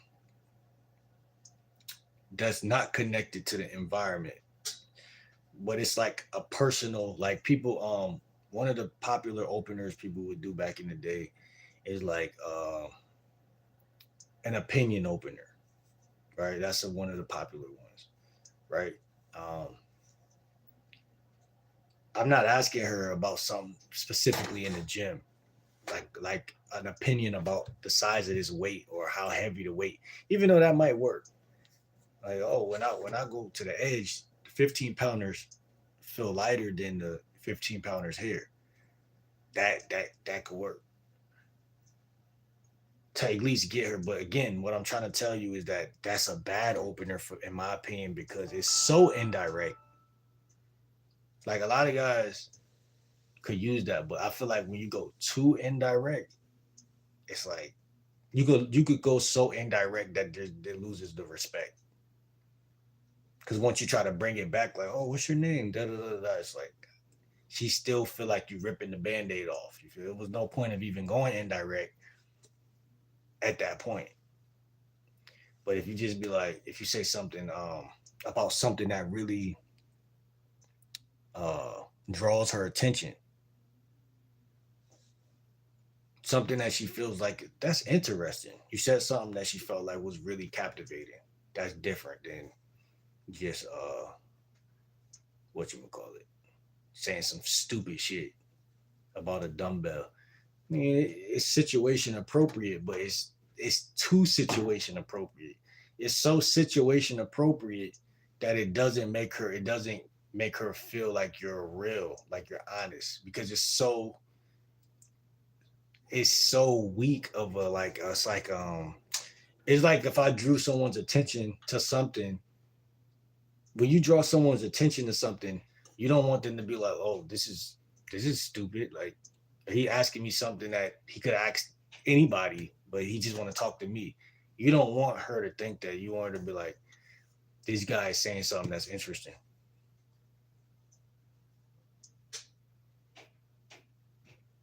And that's like beautiful because that's what personality really is.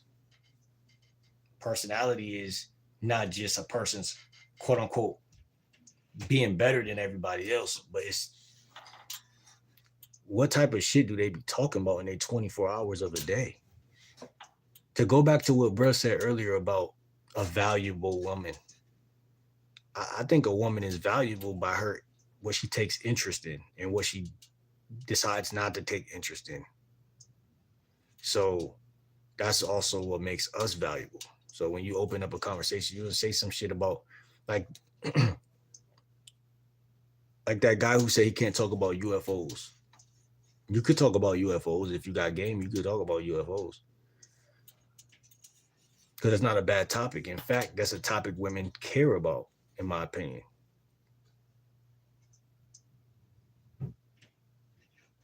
Women care about spiritual things. Women care about woo woo things. In fact, I believe my style of conversation it's better when it's darker sometimes. Not negative,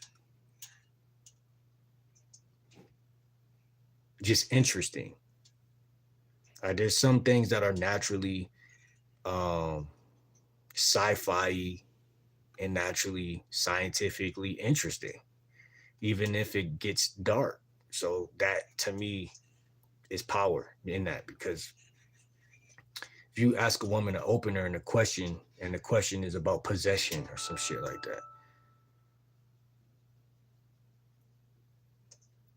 that, it could go good depending on the question, the nature of the question.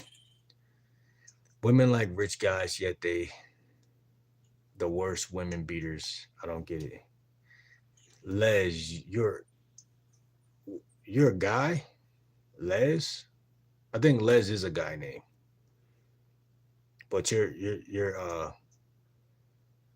profile pic like the profile thing is pink. So maybe that's what's throwing me off. He said women like rich guys. Yeah. I don't know if women like rich guys because women also like broke guys. So they like poor guys. They like I said, like that's the whole point of this conversation. Women like, in my opinion, women like guys who can hold a conversation. Women like guys that can hold a conversation. I think a better statement would be women like what they like.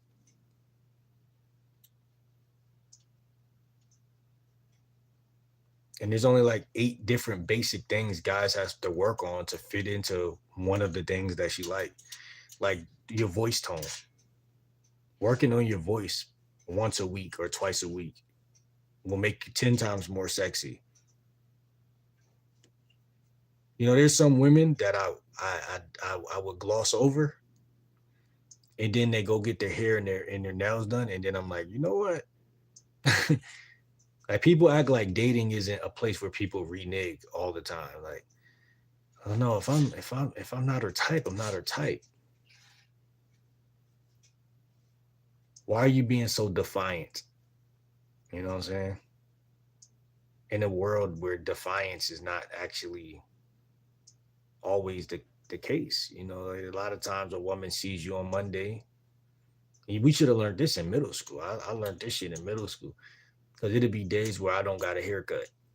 I'm still not a bad looking guy, but I don't got a cut. You go get that fresh cut, they act a little different. You know what I'm saying? Or for one season, you might have a mini afro. And they like that when it was in style. Mini afro was going hard. So you get to vividly see that behavior is not fixed. Women attraction is not fixed. And that's where guys are fucking themselves over by thinking and believing that. That's why I'd rather focus on conversation. Everything else could be changed anytime. Like, with a conversation, if you're not good at that, you're not gonna be good at it. You know what I'm saying? For the average guy, he because that's a whole skill. You know what I'm saying? Like, getting a haircut is not a skill. Getting money is kind of a skill. So I'll give you that. You know what I'm saying? But when you be defiant, like they only like rich guys. No, they don't. You know what I'm saying? A solid opener to a conversation, opening up a conversation with a solid opener. When I use the word solid, something that moves her mind or makes her think, or something that makes her smile or gets a reaction or makes her laugh. Those things, uh, to me, I bet on those things. I bank on those things. I roll my dice on those things. I don't roll my dice on having a fat wallet. Yeah, that's sexy, but having a fat wallet is not game at all to me. Somebody else is game, but to me it's not. I want to get the heart. I want the heart. I don't care about no money shit. We print money. Men print money. Money grow on trees. Money come from trees. I don't care about money. You can make money in a day. But if you can't turn a woman on, you can't do that. You ain't gonna do it. It's never gonna happen. And you could turn a woman on, and then you could turn her off in one day.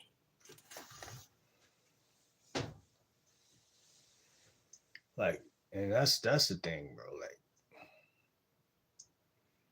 people don't get better at things that they don't try to get better at.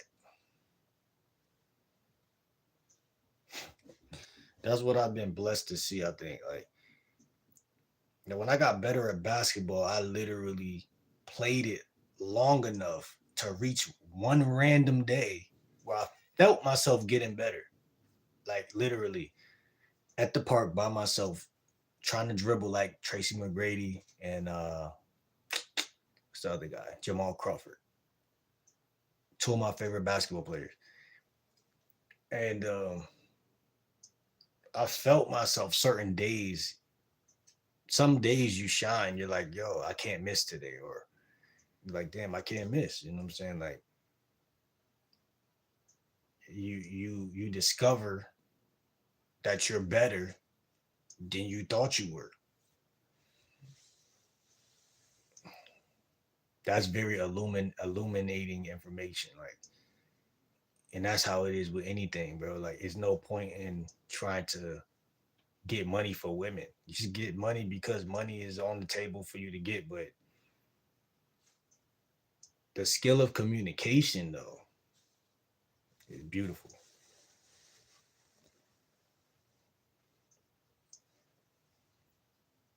And it ain't even about women either, because a lot of guys are just awkward against other men. Like, even in the gym, you might not say nothing to other men. You see a guy right here talking, he's basically looking and talking near you, and you basically like, man, I don't shit, I ain't. Ain't nothing wrong with a 15-minute conversation or 5 minute or 2 minute, but I don't like to get trapped in conversations with people who I don't really want to talk to, but that's something that has to be happen sometimes. Can what cats be hating all the time? What you mean? Yeah, that's what God set us up with. He set us up with a batch of haters, haterism, tenderism, tenderism. But the question is, does the hate discourage you? That's the question. The question ain't about the hate. The hate is it's ancient like water. It's ancient like honey. It's been here before. But does it bother you? Is the question, because women don't even like men that can be hated on. Does that make sense? Like, if a guy could hate on you and distract you, then she's gonna be like, "Oh, this guy's weak." But if someone hates on you and it doesn't bother you, now you're sexy. They just giving it up nowadays. Anybody can get it. Nah, anybody can't get it. Anybody can't get it. That's not true.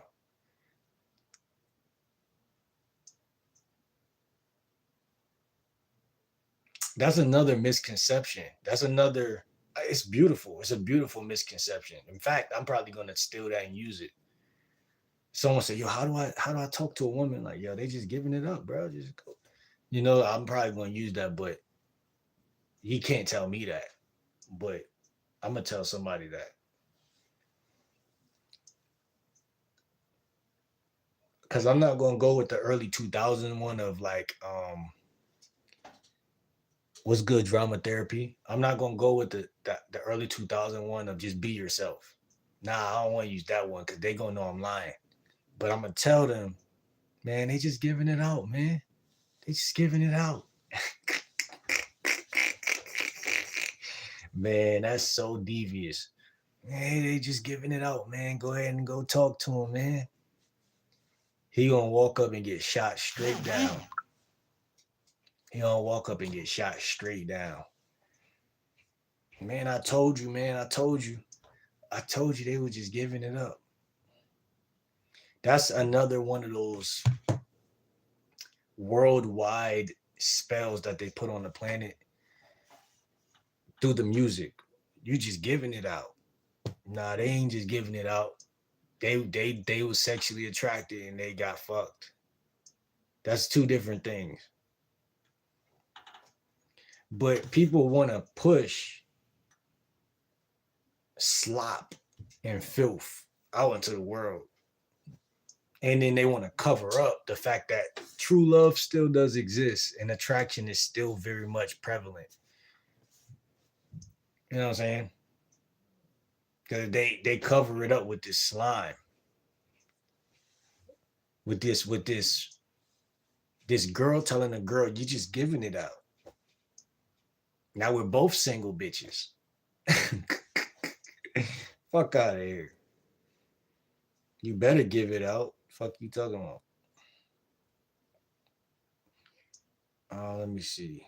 Uh Let me see. Uh,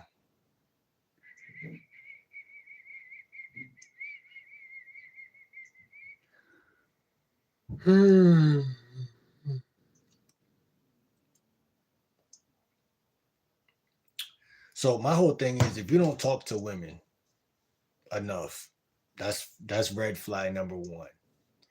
Red flag number two is you can't lead somebody who you don't talk to enough. Hold on.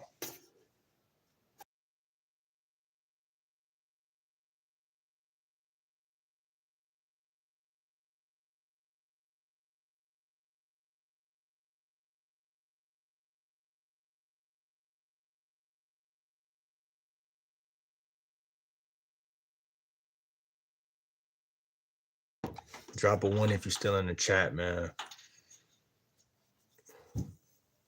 My boy Wayne ain't say nothing after that. He said cats be hating. He said you gotta be super lame to not get cat. I know homeless dudes who fucking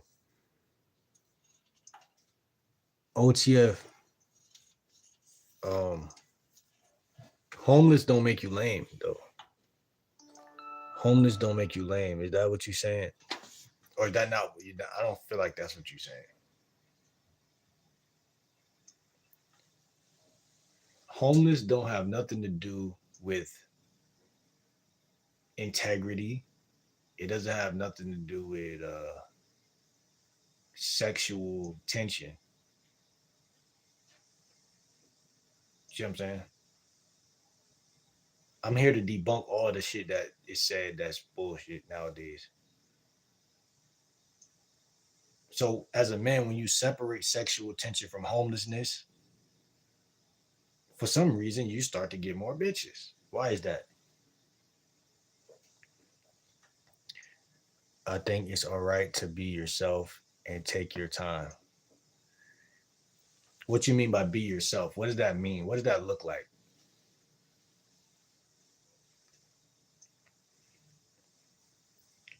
Be yourself. Just be yourself.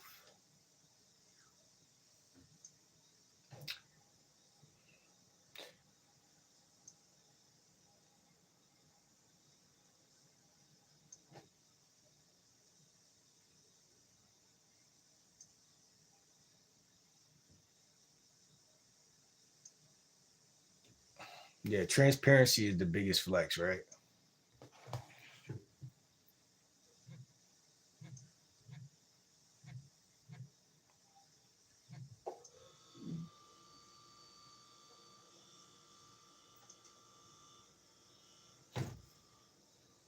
And that's the thing. You can't be yourself if you don't talk. Like, and that's another thing I want to debunk real quick. Like, people will tell you to be yourself, and there's nothing wrong with that. Like, as long as it's someone like me here to kind of like shape shift it a little bit. But when people say be yourself, it gets very like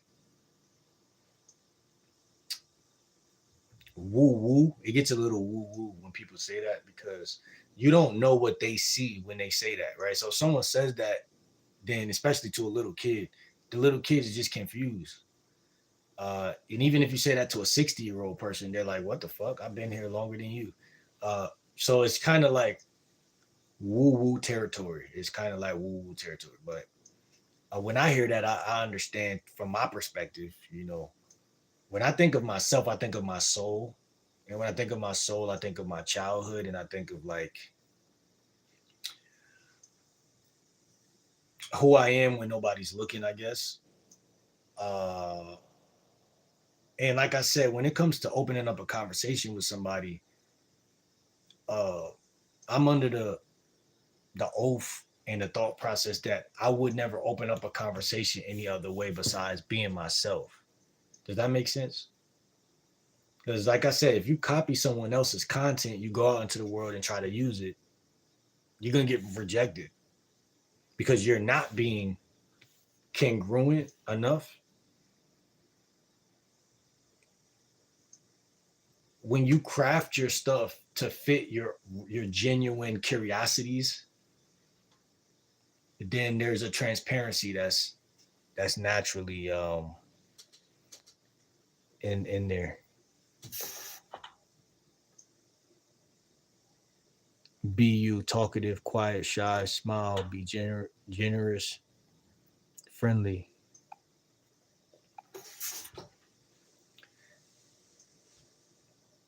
So, but sometimes being myself is not being kind. Does that make sense? But I see what you're saying though. The way I view this is just find out how you feel in any given moment. Because it's kind of tricky territory to tell someone to be their self. Because if I'm in a gym, what is being myself? Like, can you answer that? If I'm in a gym, what is that being myself? What is that? I'm in a gym. What is being myself? My answer to that would be whoever I am when I'm in a gym. You know what I'm saying? What's good, Zayana? How you feeling today? I feel like people when they start talking in the background now, they don't even ask. They don't even be like, "Yo, like you still live? You still?" They just start yapping. Like they expect me to just move like a slave. You feel what I'm saying? That's too like I feel like that's a violation of respect. And then they get mad when you crash. You're like, oh, you crashing. That's what I'm saying. Monologue. I'm not always look me being myself. Sometimes it's crashing out against people who are think that they're tough. I hate that shit. They think they're bullies. They think that they're Donald Trump, and it's because they're not tough. Hold on.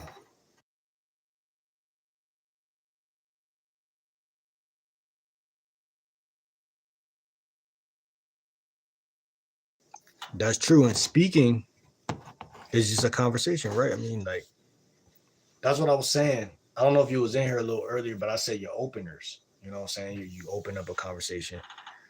Was good, Marky. You open up a conversation, you say something, and I think that something that you say means a lot in terms of if you really want that conversation to have any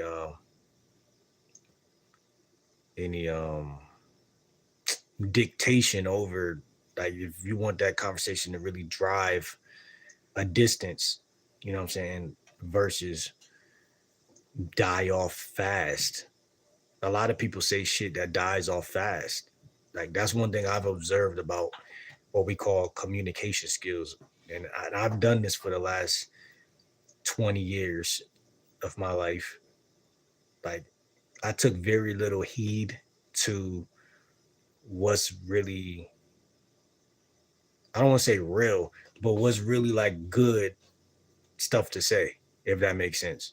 Like I didn't really think that deep for most of my life. Like I was like, oh well, I already got friends, I already got this, already like it doesn't really matter. But you know, you could be really babied in that situation. You could be babied that way. Like if you already got everything and people already like you, that can actually um, be worse because you're not trying. I notice a lot of people are always acting in their communications. In which way? I don't notice that. I don't see that. I see it sometimes. I feel it. I feel like they're acting, but I really don't be knowing because in my mind I'd be like, how do I really know that they not really just that way? You know what I'm saying? Like I'd be assuming it was for some people, but then I'd be like, they might really just be that person. You know what I'm saying? Like on some real shit. But then again, they might be a partial. They might partially be that way, but then partially be on some snake shit. LOL, there's people who can stay around annoying people and stay polite and respectful. Is that good or bad for you? Do you think that's good or bad?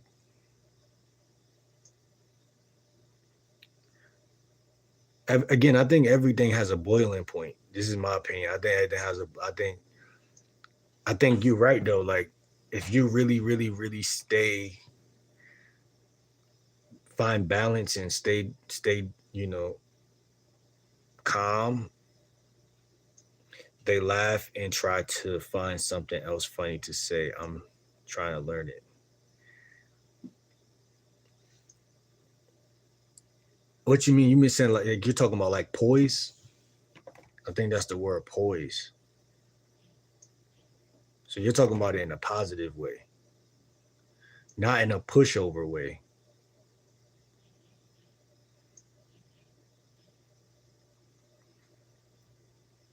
Self possession was good, cake. You're talking about composure, and I'd agree with you in that. In that, that's something I think everybody's working. Like I know I'm working. I think that's something I have to have because if I lose my composure, sometimes it doesn't cost you something. Sometimes it does. You know what I'm saying? So composure is definitely a survival tactic. You know what I'm saying? If that's what you're talking about. Because again, you said they find something else funny to say, and you said the word annoying people. They can stay around annoying people, and they laugh and fun. So again, it goes back to some of the stuff I talk about all the time. Being grounded. That's my first thing I think about. Am I grounded? Because a lot of people do a lot of shit to move you, like you said. All right, now I ask myself, am I grounded? Because if I'm not grounded, then they got me. Technically, they don't have to know they got me, but I know that if I'm not grounded, I know that that's the first sign that somebody has unearthed me with what they were saying or doing. And if you're not careful, your reflex would be to defend yourself, to fight, to engage, and that's the problem, bro.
Your ability to be yourself, hold your own, be honest,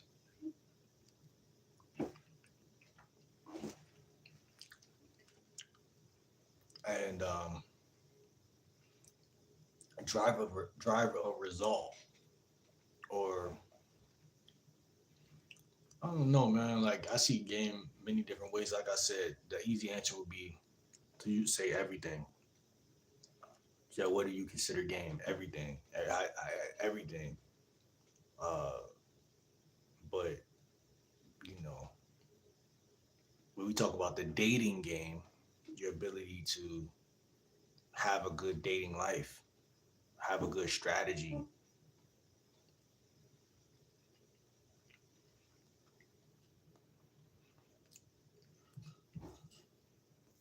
and make stuff happen. You know what I'm saying?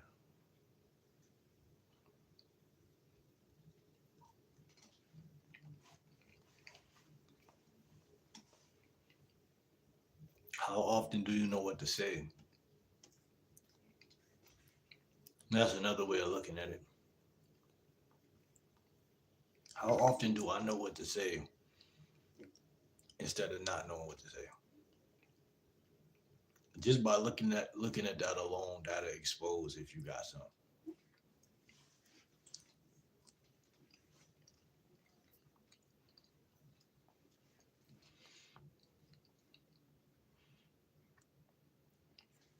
No sound. What's good, bro?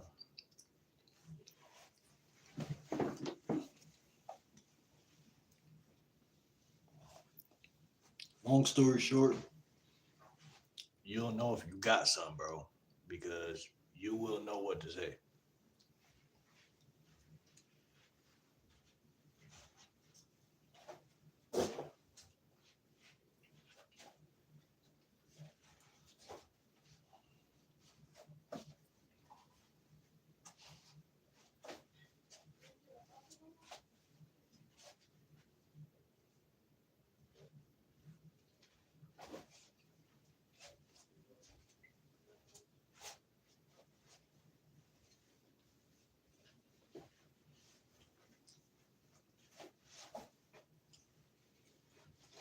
Like if somebody asks you, "Do you got game?"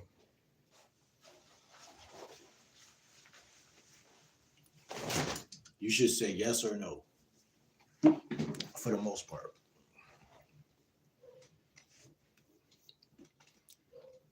Here's another way of looking at it. Can a girl be around you in a classroom, an event, a party for more than X amount of minutes without saying, "Oh, without coming on to you, without thinking you're attractive?" That's another way to gauge. Well, I ain't even gonna say your game, but your level of attractiveness. I mean, those two things are intertwined to me. But then again, you could just be a good-looking guy with no game. See, and that's why I say I think game is the carryover. It's not what you attract, but it's how you act. It's how you act with what you attract.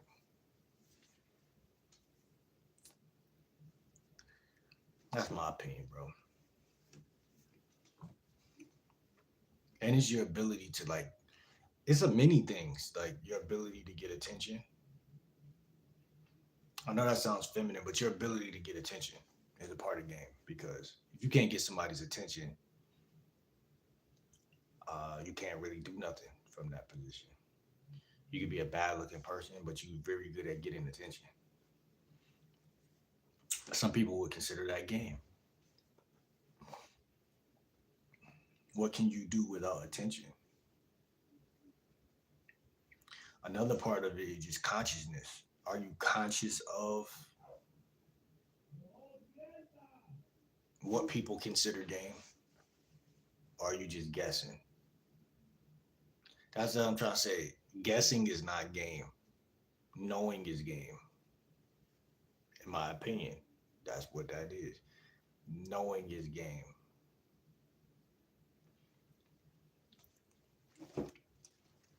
The more you know, the more you could show, the more you could do, the more options you got, and the more stuff you got make happen. Ignorance obviously would not be game. If you're ignorant to something,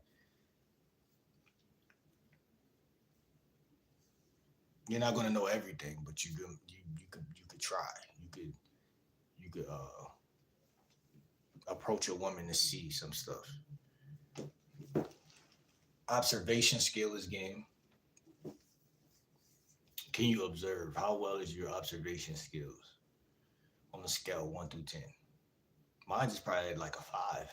Mine's is not good. My observation skills are not great. They're okay. They're not great.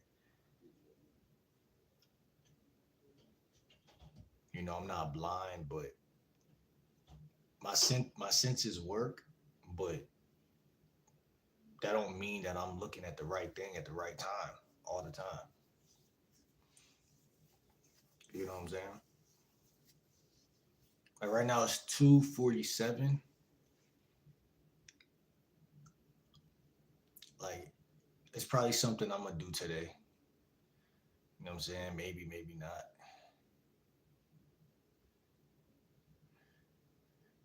But we here right now. We present right now. We locked in. You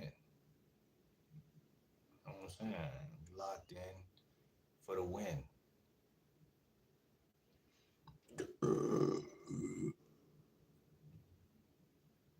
And we was talking about openers today. That's really what I was gonna start the live stream over. If you're in here, drop a one in the chat so I know you in here. But yeah, man, I think that just consistency is also game to me. Like game could be broken down, in my opinion, in a multitude of different opinions and ways, but obviously consistency and discipline are some of the pillars. Okay, we still got therapy in here. I don't know, are you a woman or a guy? Because I feel like you might be a woman, but listen, consistency and discipline to me is very. It's like the pyramids in Egypt. It's like that could not have been built without discipline and consistency, or Rome, or even every weapon to ever be built across the land. Weapons take time. You got to sit down. You got to get the metal. You got to get the fire. You got to, you know what I'm saying? You got to put some thought into that. You got to put some, and those things end up changing the trajectory of history. So I'm not saying that you have to know everything. Like, but to me, game is about courage. That's one of the key things. I didn't even mention that. But I genuinely believe that game is about courage. I never signed up for game, and in my mind was like, oh, you could just talk to women and you don't have to have nuts. Like I never was looking for that because when I was younger, or even say high school or whatever, I used to be nervous a lot. You feel what I'm saying? Like a lot of the time. So I would do bold things though. Like there'd be days and times where I'll do bold shit as a man. And so that taught me early. And then a lot of the schools I went to in elementary school, a lot of fights, I was very adjacent and close to a lot of dangerous shit early. Because it wasn't just in school, it was also other shit like outside of school. So like I understand impact. Impact is important. Do you make an impact? Yes or no? Even YouTube, this could be considered game, right? Because there's people who make a bigger impact than other people. Obviously, that affects their sex life. But if they don't got no game, if they only can impact from this position, but they can't impact from that position, then it's like you could get the girl, but you can't keep the girl. How many guys can get the woman but can't keep them? Do y'all guys not realize that those women are going to fall in your hands at some point in this lifetime? If the world don't blow up in the smithereens, that woman is more than likely to see you. Everyone you look up to, their woman at one point is going to see you. Not saying you're gonna have a fucking chance at hell, but what I'm saying is being aware of these things, being aware is to me very seductive because when they see you, they're gonna see how you think. Like people could almost they take a guess of how someone think by the way they look, by the way they move, by the way they act. Like women take guesses because that's all they could do within a window of meeting you. Like they don't know shit. And then that's why they make a lot of bad decisions because it's like, okay, well, I don't really know. But think about it like this. Once you open your mouth, nigga, it's your fault. Like before that, it's not your fault. But once you say something, it's all your fault. People will let you slide with everything until you say something that makes them feel like, nah, I can't do it. You know what I'm saying? So I think verbal game is, to me, that's the most important part of game is verbs. It's words, it's letters, it's vowels, it's voice tonality, it's those things move mountains. And I'm not saying you have to have a mouthpiece, but you kind of do. You know, you have to have at least 40%, 50%. You have to know how to hold a conversation. If you can't hold a conversation, you're not fucking.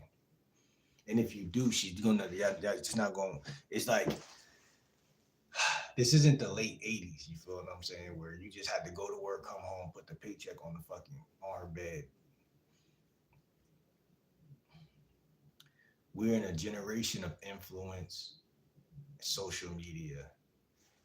And even if you work at a place that's like masculine, like I remember I worked at this factory when I was like 24. And there was this guy that worked there, he was Spanish, and he was always running game. He was always running game. Like he when I say running game, he was always like he was a smooth talker. He was always talking some shit. And and to the bosses and everybody. You know what I'm saying? Like he thought he was better. You know what I'm saying? And so people say, "What is game?" Like I said, it could be verbalized in a multitude of different ways, but you know when you see it because another person you could use Charleston White or like the list goes on. Appreciate y'all. What's up, series? What's up, button? Why who laughing? Nah, but like when I say Charleston White, people say, "What type of game does he have?" And you know, my opinion is he might be tricking when nobody's looking with his YouTube check. But and that's to me not game. But because he's 40 or 50 years old, that might be his. He might not even be thinking like, "Oh, let me run game." He might just be thinking like, "I don't got time." Oh, it was good, series. It was good.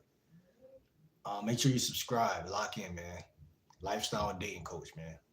But yeah, so he might, as an older, I think a lot of older guys they don't really care to pay. They're like, all right, I don't got time. I'm just gonna pay. Um, for sure, for sure. Where you from, bro? So Charleston White, the thing I like about him, bro, he is a shock jock. Thank you for the love, bro.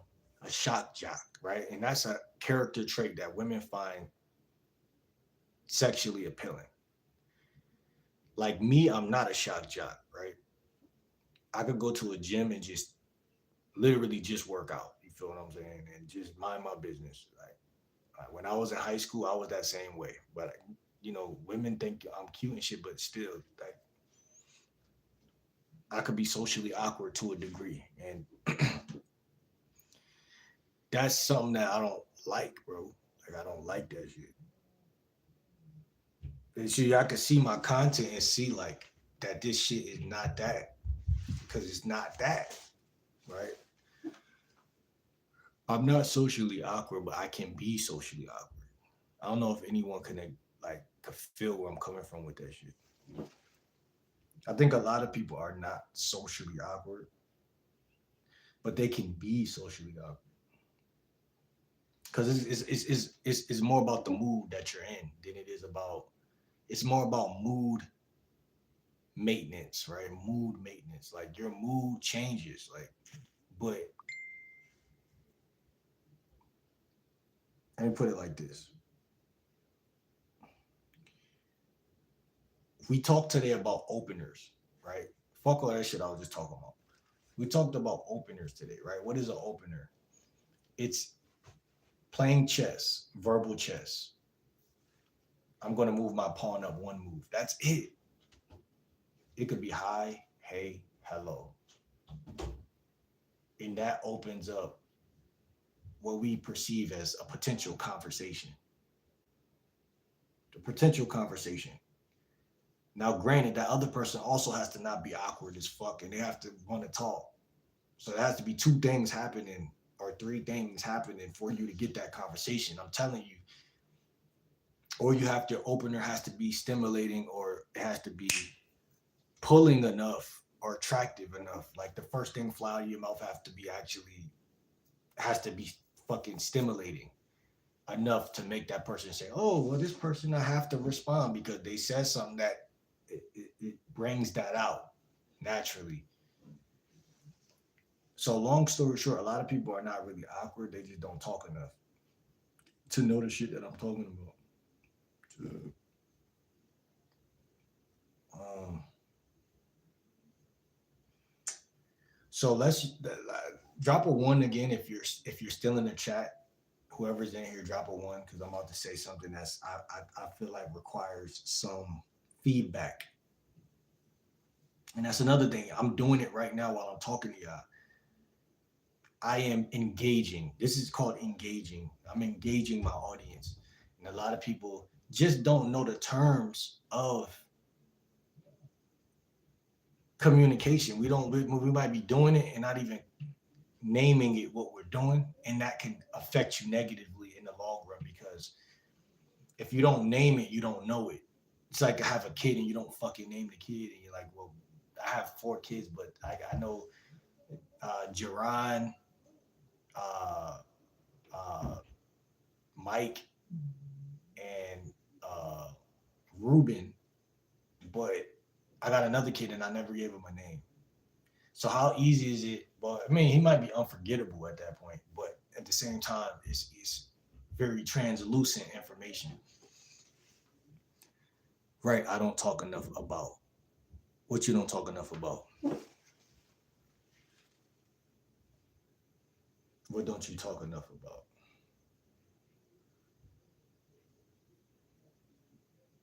My bad, y'all. I'm tripping right now. Hold on.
I'm sorry. I meant you're right. I don't talk enough. What you mean you don't talk enough?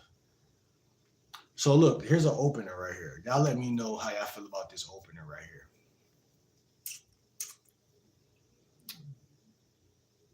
I'm gonna tell y'all the one that I created, and then I'm gonna tell y'all the one that Chat GPT it revised it for me.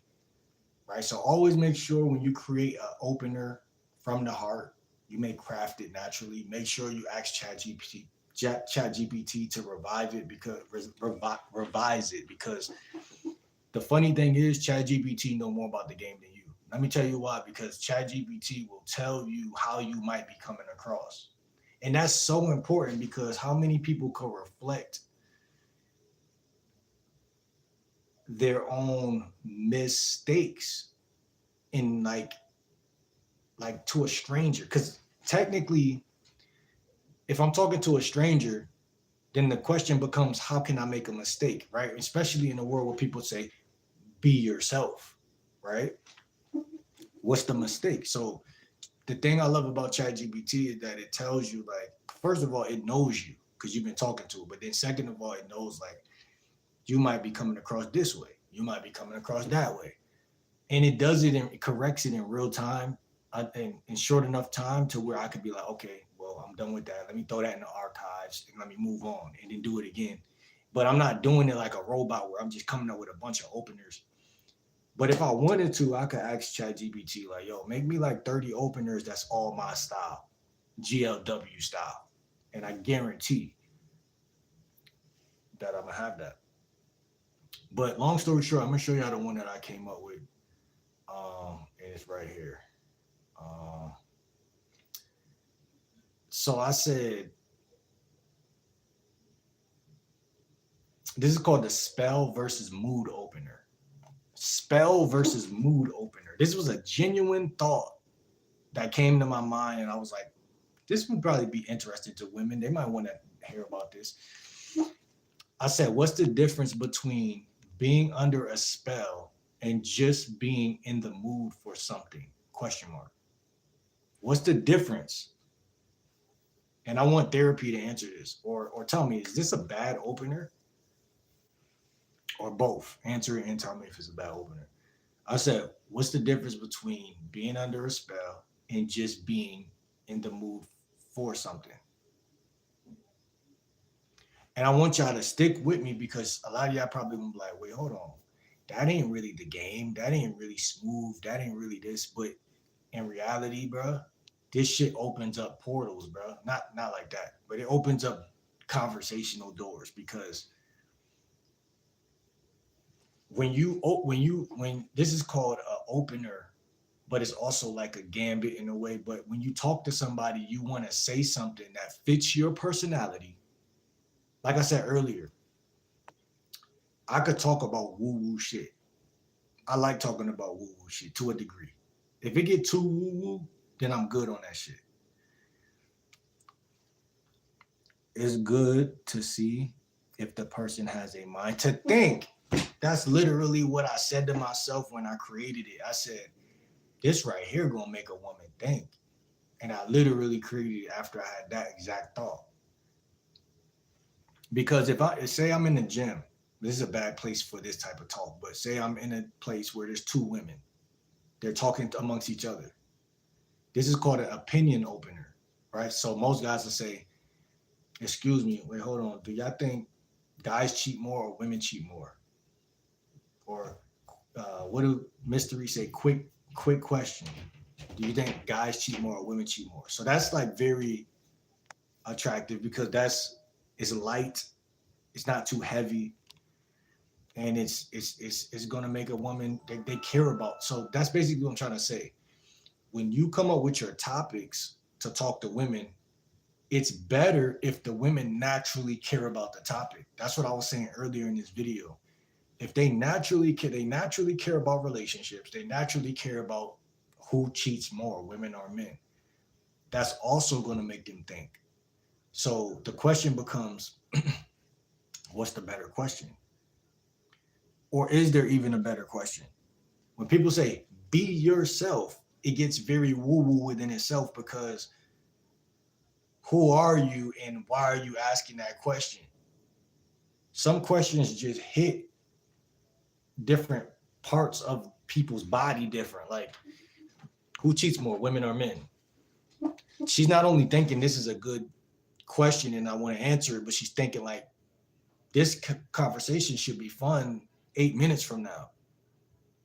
Now, the question I came up with, it could go left or right because depending on the type of man I am, some men are so judgmental with women that could go left because it could be like, oh no, like, um, You talk about female stuff and possession and woo-woo stuff, like that could kind of be like an attack on women. Like it could go towards an attack area. But so can who cheats more, women or men? The question becomes the question, everything must be appropriate. And I think that's where guys go wrong. It must be appropriate. Uh, the word appropriate is actually the word. Like what's appropriate and what's like not appropriate. I think ChatGPT helps me with that area of conversation because I'm not good at that naturally. Because when I talk to like family members and shit, I say weird shit. Like I say shit that doesn't even. I say shit that doesn't even. They don't really want to hear sometimes. Like so, when you talk to women, you can't even afford to do that too much. Like you can, but you can't. Like because it's they gotta know you. Like if you're in a gym, you're like, oh well, you say something about like dictators or some shit. She's like, oh, what the fuck? Like she might not be ready for all that. So there is an element, like that guy said about aliens the other day. There is an element of like uh, appropriateness, and it doesn't mean I can't talk about aliens tomorrow or even later that day. So I think that's where his message was weird because I could talk about whatever later, but right now when I'm first opening up with a stranger and oh she's with her friend, all of that must be accounted for. Well, we are hoping it's a mature woman. She has to know what is a curse to answer the question. Well, yeah, I'm 30, so of course, I'm 30. We all know what a curse is, man. Um, yeah, but I said possession. So the word possession is and curse is, they're the same. They're the same, but it's a little different, right? Because to me, I could be wrong. Again, I'm not into that, but what I could say is that possession. This is why I said, what's the difference between mood and possession? Because when I'm in a mood, and this is why I could also say this in the conversation. What's the difference between being in a mood and possession? Because when I'm in a mood to eat some food, I could be possessed. It's kind of the same thing, right? And again, the whole goal in this is to not turn the conversation into like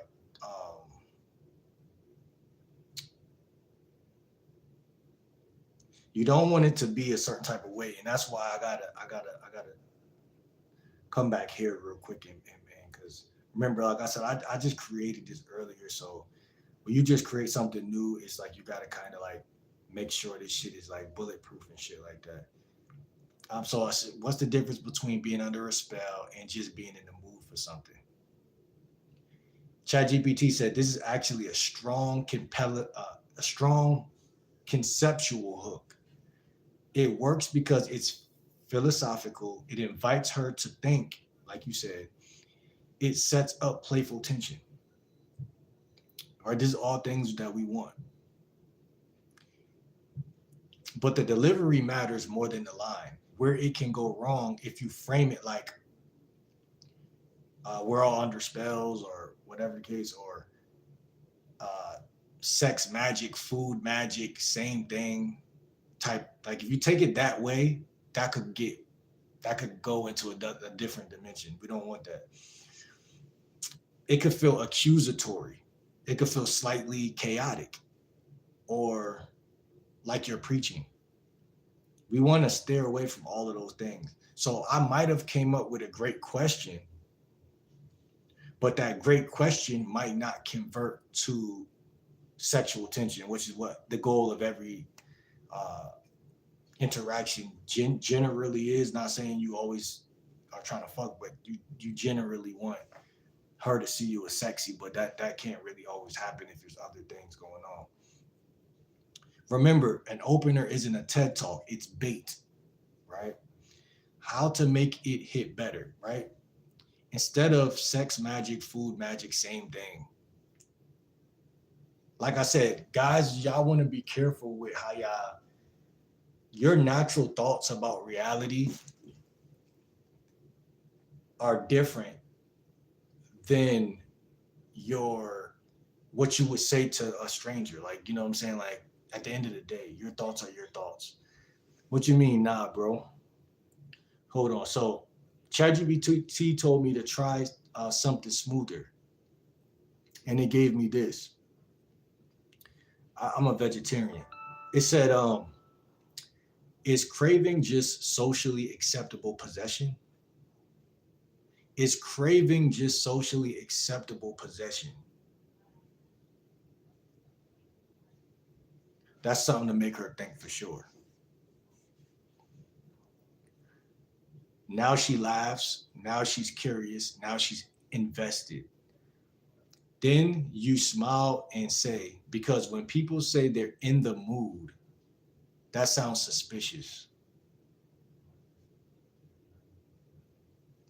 And this is dope because this is genuinely my truth. I really think this way, like, yo, like, because y'all all know I fast a lot, and I try to reduce as many preservatives and all that shit in the food.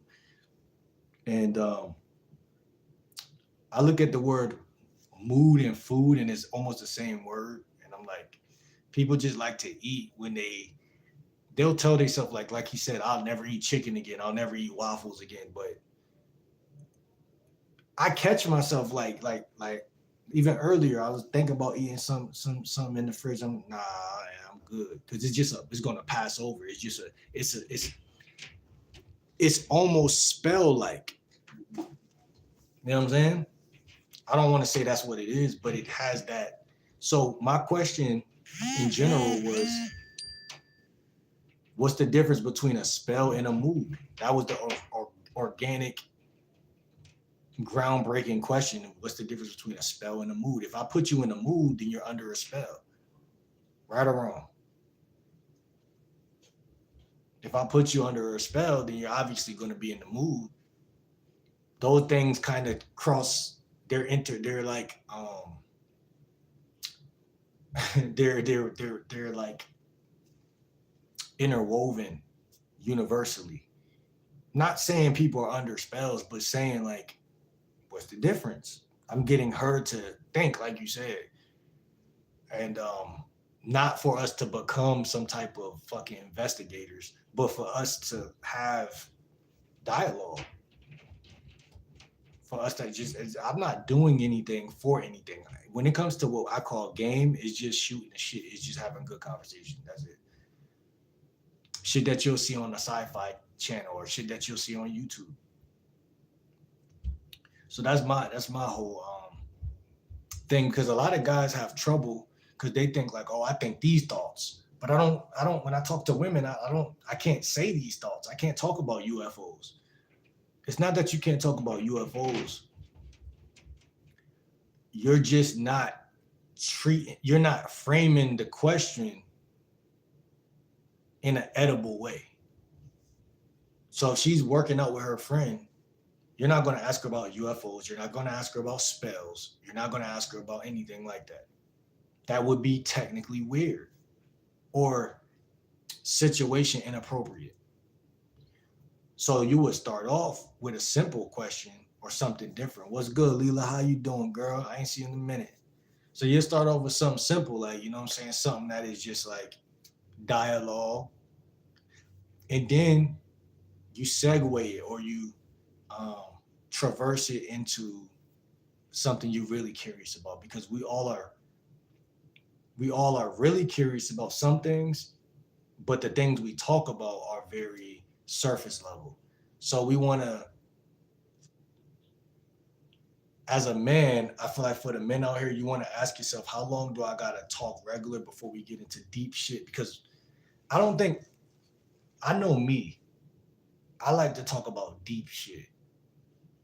And that's why I think I was socially awkward in high school, because I don't want to talk to you about anything that you probably talking to everybody else about, because I don't care. And in fact, if it ain't deep, I'm not going to really feel like it's real. So I'm not going to really respect it. Like, I'm going to actually, and I'm not stupid either. Like, I never was a weirdo. I never sat alone. I never was like alone. So I know, like, even though, like, um, I just lost my whole train of thought. I go, um, but I got a lot of questions that come to my mind, like, what is energy? What is that? That's obviously a natural, like she said, like therapy said, I'm a thinker, so I can naturally reign over women in a thinking way, but I don't want to be too. I don't want the conversation to be. I don't mind making a woman think periodically, but I don't think that just making her think all the time is fun because it's too logical. It gets too logical. So I'd rather lead with more laughs and more humor. And like a question like, who cheats more, women or men? Like, that's very light and it's easy to answer. And it's just teasing, you know what I'm saying? Instead of what's the difference between a mood and a curse or a spell? Obviously, that's still funny, but it's not really appropriate. It's a little dirty, it's a little raunchy, it's a little dark. And my whole thing is, as a man, I never want to step on no one's feet in what we call game. I always want to be in this. Not saying I want to be some goody two shoes, but I just don't want to. I just don't. I feel like conversations work better when they have swag to it. Like, it has to have swag. It can't. Nothing could be even thought of as not cool. It has to be cool. It has to be fun. You want to be like Santa Claus with this shit. You want to be like. You want to be like a fucking roller coaster. Everything's fun. An amusement park. So it's not always easy to craft openers and craft gambits and all of this stuff, but it can happen. Will the scientists? Yeah, there you go. It might be free to think deeply if you guys like each other. It might be free to think deeply. What you mean free to think deeply? It might be free to think deeply.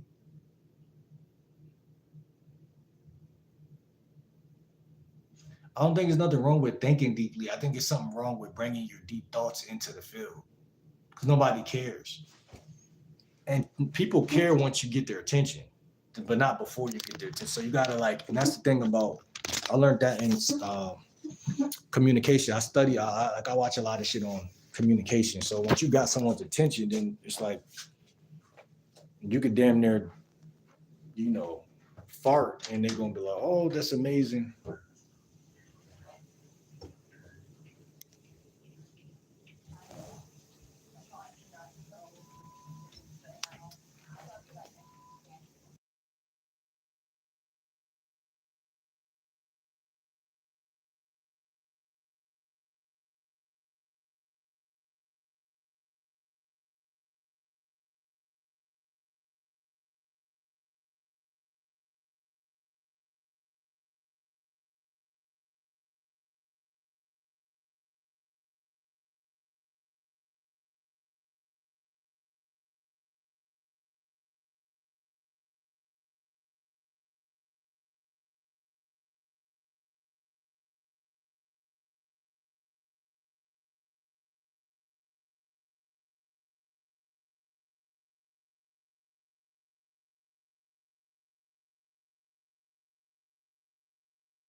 My bad, yeah. Yeah, you could pretty much. Yeah, you could pretty much. You could pretty much do anything once you got their attention, and I think that's one of the biggest things that people don't understand, man. Like, but my whole thing is like, what's the point of getting her attention? And there's another. It's like a oxymoron. Why get her attention if you don't know what to say? And then if you don't know what to say, you can't get her attention. So most guys are at that point.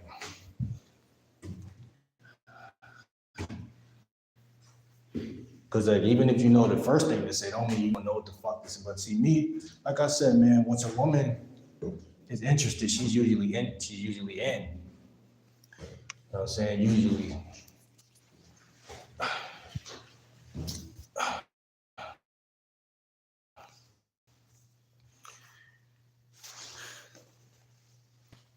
Man, I gotta use the bathroom, bro.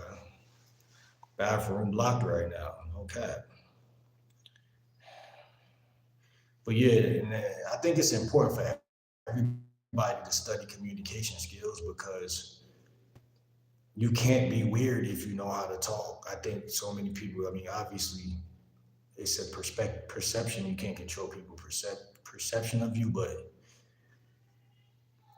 familiar when people feel familiar, it's like they feel you. Like when they feel you, they feel you. Like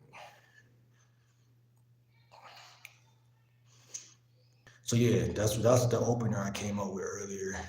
It can go wrong in my opinion. Like again, if you're at the gym and you open up two white girls and they're like looking at you like it just depends, man. I think it's very important to refine your openers before you go out there and make sure they land. You know what I'm saying? Cause yeah, you know, you want to understand that shit. So it said try something smoother. Is craving just social acceptable? Is craving just socially acceptable possession? Is craving just socially acceptable possession? The whole point is to get her to look and to respond. And that's the thing for people listening. Women can respond anyway. And I think that's what kills men. Because remember earlier we talked about, what's that fucking word? Ambiguity. Ambiguity kills niggas. And I'm not gonna lie, women know that more than anybody. Like women will literally, this is why they get away with murder, because in their mind, they're like, I could just use a man for his attention for like at least like, they don't know how long that specific guy is gonna let her use him for his attention. But she can go for a long time because it's the ambiguity that is so deceptive and just it's so it's like being in a dark ocean. You don't know if she like you, nigga. You just think she like you. And that's another thing about quote unquote game. If you want to say you have game, you got to be able to see that, you know, you got to be able for yourself as a man to know that she might not like you. And no matter what she's doing, she might not really like you. You feel what I'm saying? I don't think a lot of people realize that, but that's how my brain works, nigga. Tell you that right now. And I don't give a fuck.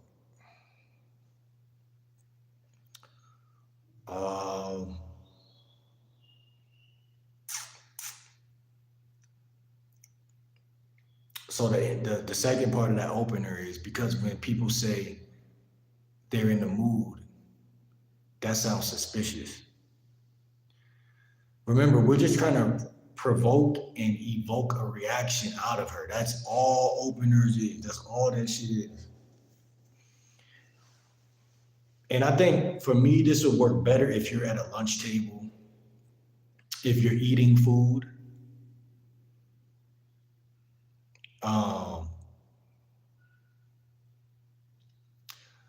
This opener would not be cool over Instagram. It would not be cool in a lot of different settings. And that's what I'm trying to tell people, like, don't use shit. And like, you got to know when to use certain shit. It's just like a video game. And in certain video games, you use certain weapons in certain points. Like you wouldn't use a fucking rocket launcher in Grand Theft Auto in the middle of fucking downtown or some shit. you use a different weapon. Like it's the same thing. An opener could be good, it's good in certain situations, but then in certain other situations, like I said, if you're texting a woman online or on Instagram, if it fits in, it fits in. If it, but sometimes it's not going to fit in. You know what I'm saying? Sometimes it's not going to make sense to say some shit. What's good, Hash Brown? You just came back in here. How are you?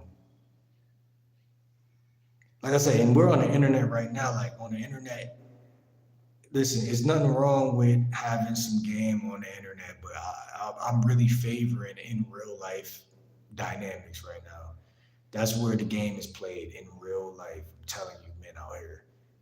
A lot of y'all so busy on the internet that y'all don't realize you get, you're not gonna get what you could get in real life on it. Like I'm 30 now. Like so I'm a damn near grown. I'm grown, but I'm damn near 40 in 10 years. Like, you feel what I'm saying? I don't already been outside before this internet shit got gruesome. You know what I'm saying? Like, so I understand, you know, I'm on the internet, but I value in real life shit because, like, it's just more valuable, bro. You know, uh,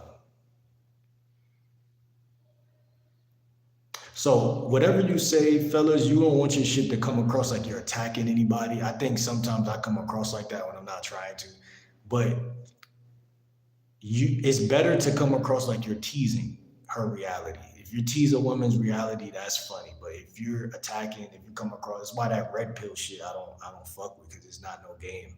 That's not a game. Not saying that it's not no game in it, because some of them niggas do be smashing chicks, but it's not the way for me. I ain't gonna lie. Um, so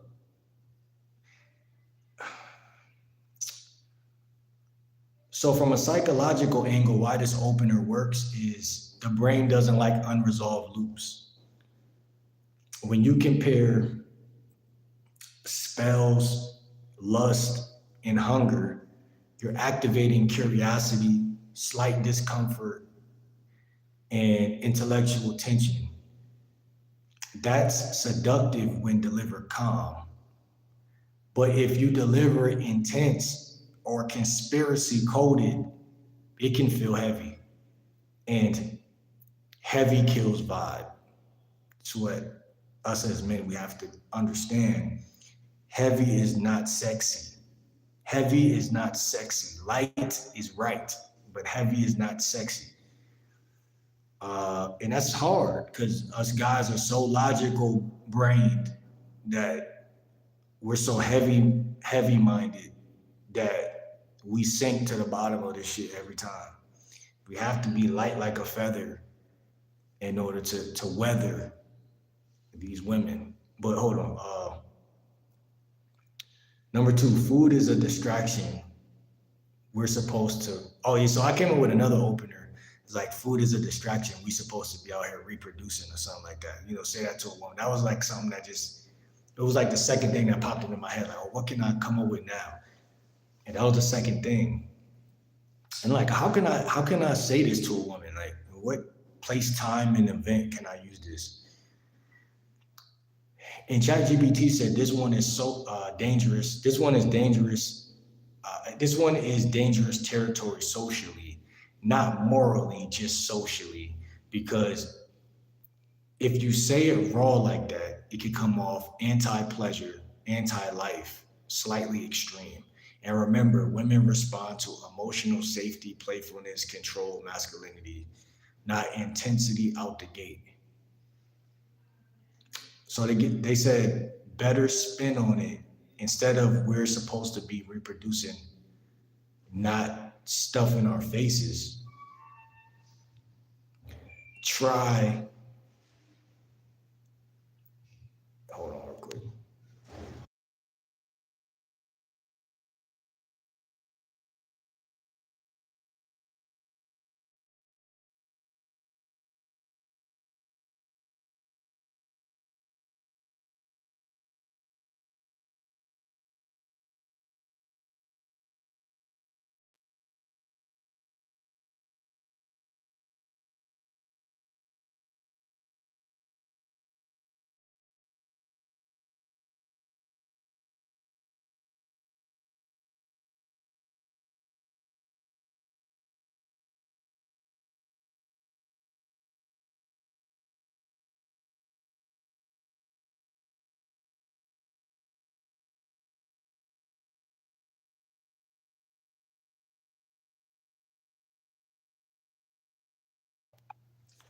So ChatGPT gave me some game. This was the game that it gave me. It said, "Is it crazy that you?" It says, "Is it crazy that humans built an entire culture around eating dot dot dot, but reproduction is the thing we act awkward about?" Question mark. See, I like that one better. And it says, "Now it's witty, not wait, hold on. Now it's witty. Now it's social commentary. Now you're sharp, not preachy." You know what I'm saying? Uh,